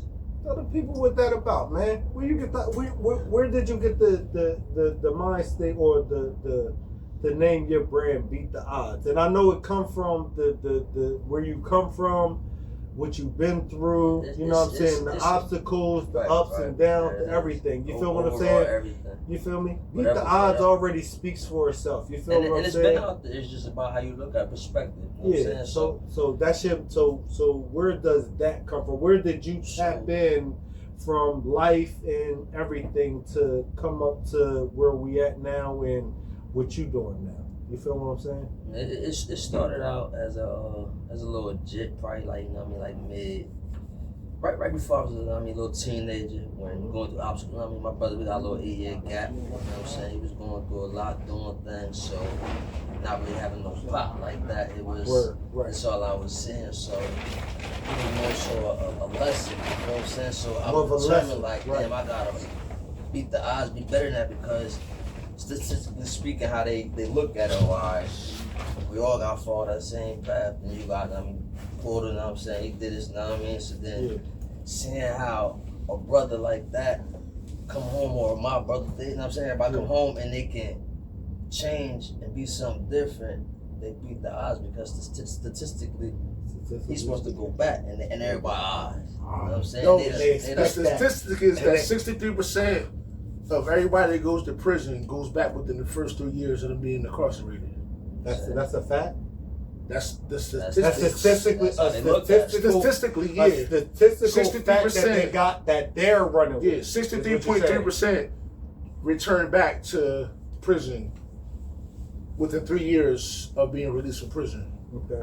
I've been home for 15 years. You know what I'm saying? So when you smacking milestones like that, you feel me? That's why I celebrate that shit. That's why I celebrate every year. BTA, you feel saying? Belt, BTO with the BTA. BTA. Is Because you BTO. put belt the ass on beating them odds. You feel what I'm saying? Word, man. So that's how I look at it. Damn. It is. That's in the up spirit of it all. Because then speaking on, you know what I'm saying, taking losses, somebody like Porter, you know what I'm saying, coming home, changing, doing this thing, then you got people like my little brother, you know what I'm saying, going through shit. Yeah. You still didn't find your way more, so I'll say, and you right here, you moving, you doing what you're doing, and it, unfortunately, it cost you, you know what I'm saying? I'll be honest, one of my motivations, Sure. one of my motivations was Derek when I came home, no bullshit. Was Dick, word. Pause. When I see this thing with $100 bills, it's like this additional. I'm like, damn.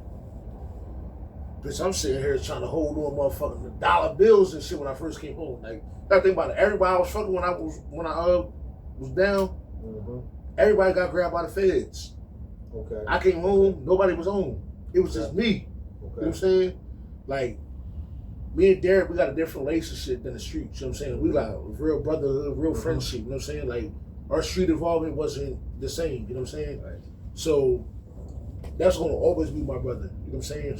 From back then. Like, his mom used to braid my hair when I had hair. I know y'all see, like, damn, where? You feel me? Yeah, like, literally. Saying, so, like, I'm coming home out of his sister's house, and we all over there, you know what I'm saying? I'm seeing this thing got $100 bills in his pocket. I'm like, damn. I need to be able to just peel off $100 bills or whatever the case may be. That's what made me want to run my shit up. You know what I'm saying? Like, literally, like, damn, I can't even sit there. I only got $100 bills. I got maybe 8 420s and 9 1s. You know what I'm saying? Right. Like, I ain't got no $100 bills. I ain't got $100. You know what I'm saying? I ain't billing. Like, you know what I'm saying? So top that shit billing. really, like, I ain't top billing at this time. like, quiet as kept, that was one of my motivations. You feel me? Like, one of my things was, so I came home November 10th. No, I'm lying. November 2nd, 2010. The same day his nephew was born. Yeah. That's why I'll never forget his birthday. Yeah. January, I was enrolled into computer networking and security school in Anthem Institute.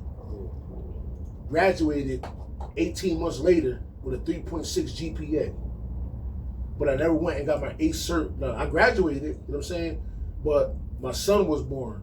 So I'm like, at the time, like, bitch, I'm not fucking about to feed my son on no paperwork.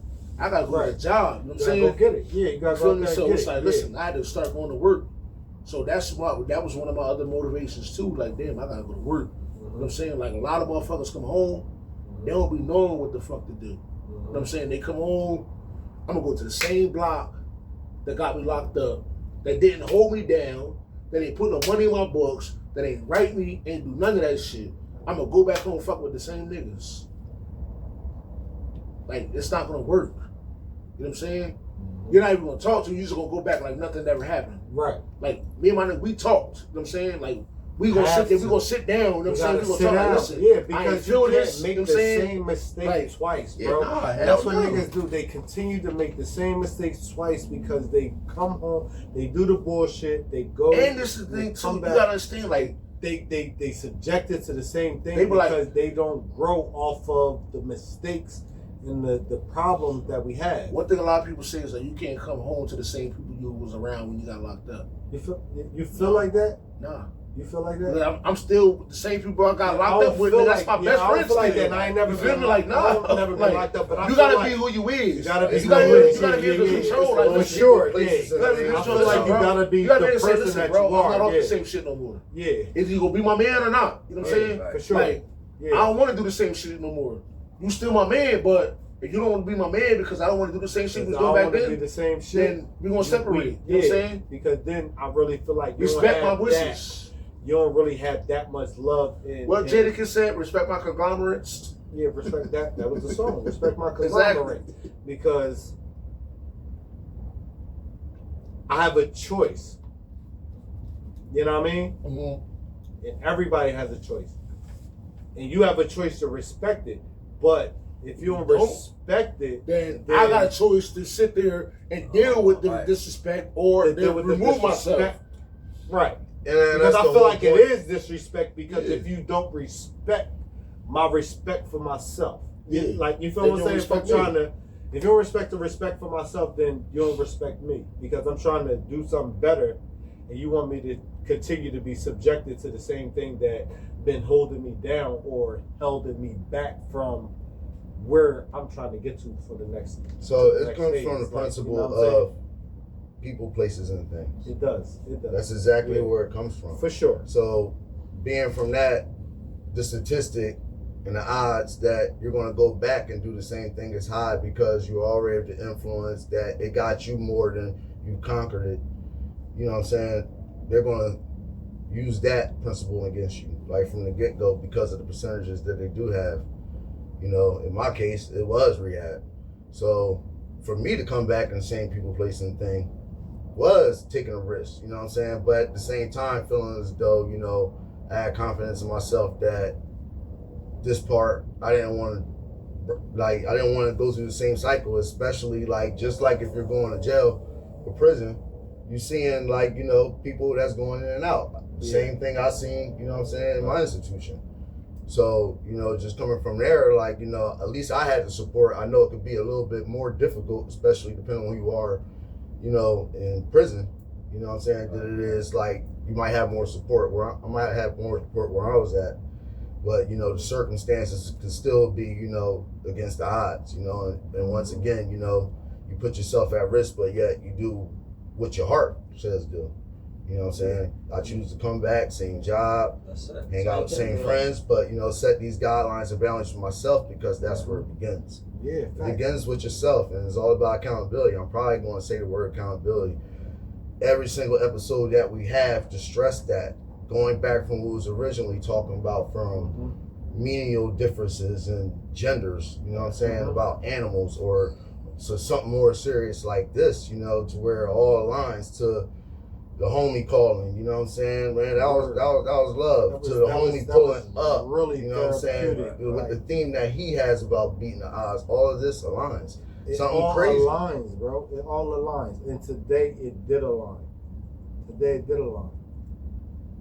You know what I'm saying? And I hope everybody out there that's watching our cast understand where we trying to, you know what I'm saying, trying to go with this.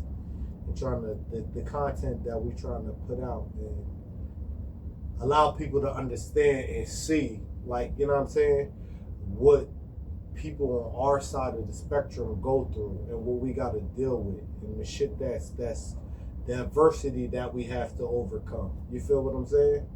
As minority, as black people, as where we come from, as the city that we in, as the odds that we got to go against. You feel what I'm saying? We've been continuing to beat the odds since since you know what I'm saying? Like, we continue to try to beat the odds, man. Like, you feel what I'm saying? That's where the main part came from on the back. Like, no matter what's going on, if it's stuck with you, it's stuck with you. No matter how much life try to deteriorate you, take you down, it's stick with you. You know what I'm saying? We can barely determine to beat the odds because you don't know what's coming for you. You don't know what may be in your path, what you're going to endeavor that day, anything. You know what I'm saying? Don't come after me when I say this. So excuse this pause for this one reason, because I'm going to tell y'all that I'm a motherfucking world beater. Straight up. Straight up. If you know what that means, then you know what that means. That means, motherfucker, you can't win. If a motherfucker playing, to motherfucking win at all costs. No matter what the fuck they say about you. Every day. I'm gonna continue my skill. Because certain things gotta be the fucking said. Make sure And I this ain't shit gonna make say the it fucking cut, dog. Cause what? Yo. I stand on that. I'm gonna take a drink. Hey, yo.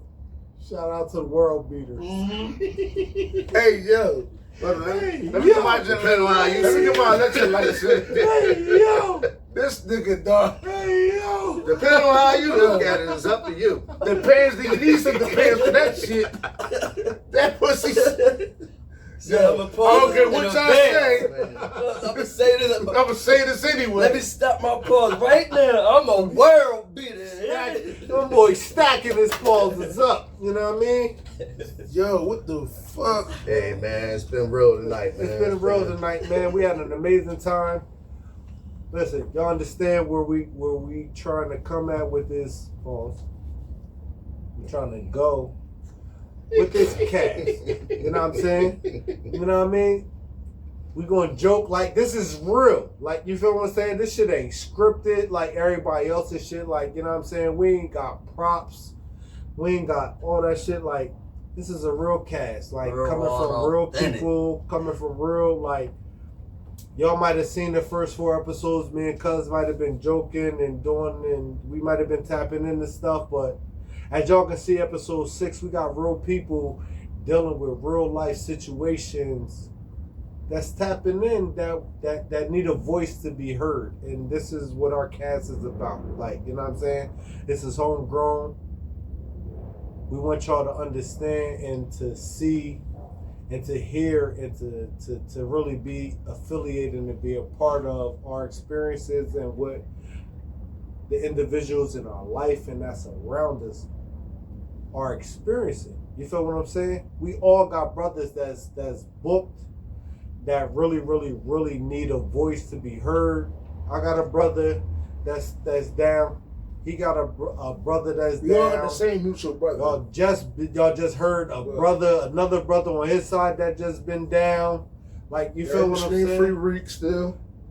Listen, man, like it life is real. I've been like, down. You know what I'm saying? Like, you know what I mean? So just to understand That shit be real crazy. When know, motherfuckers like- hear that I was locked up, they be like, ain't no way. I know you lying. like what? I'm like, yo, listen, that's how much it changed, dog. You feel me? Like listen, life is real, and you never know what somebody been through in a life. You might not have known their life in a past life compared to how they are now. You feel what I'm saying? Never know. Motherfucker might be working at Starbucks, chilling, whoop-de-whoop-de-whoop, and trying to jaw on the point like, and listen, up the Archery. what? That's why up the joint on you. Then Crazy, they can say, you know what, you gotta make a call. Then bam, pussy get hit before you do the drive through. You feel what I'm saying? And fuck that job. Nah, that's They why I want too. You know what, man? Fuck Shout that out, job. to. You know what I mean? shout out to the cats, man. Fuck. Shout out to the women who helped us. Don't get your motherfucking. Oh, I'm about to say something positive, man. You can't be. Nah, on some real shit. Shout out, man, to anybody, man, for any of us who helped to see the big picture somewhere along the line. That steered us in a way that made us seem like certain things was possible to get away from certain things. You know what I mean? However that mean. You know what I mean? Example for me was when I joined theater, man, met a cool black cat. You know what I'm saying? Who showed me how to do shit. Like, you know what I'm saying? And take it seriously. Like, you know what I mean? To the old heads in the workplace, man, who taught me family life, you know what I mean, without even just having conversations with me, how to just go the fuck home. For all the times I worked overtime overnight and missed when some shit would have happened, I would have been there. Those type of things, you know what I mean? My brothers, parents, all that good shit. Salute. Salute to y'all, man. We thank y'all for tapping in tonight. Got more shit coming on the way, man. We appreciate y'all, yo. It's the Rothstein Dillinger show. We love y'all. Featuring.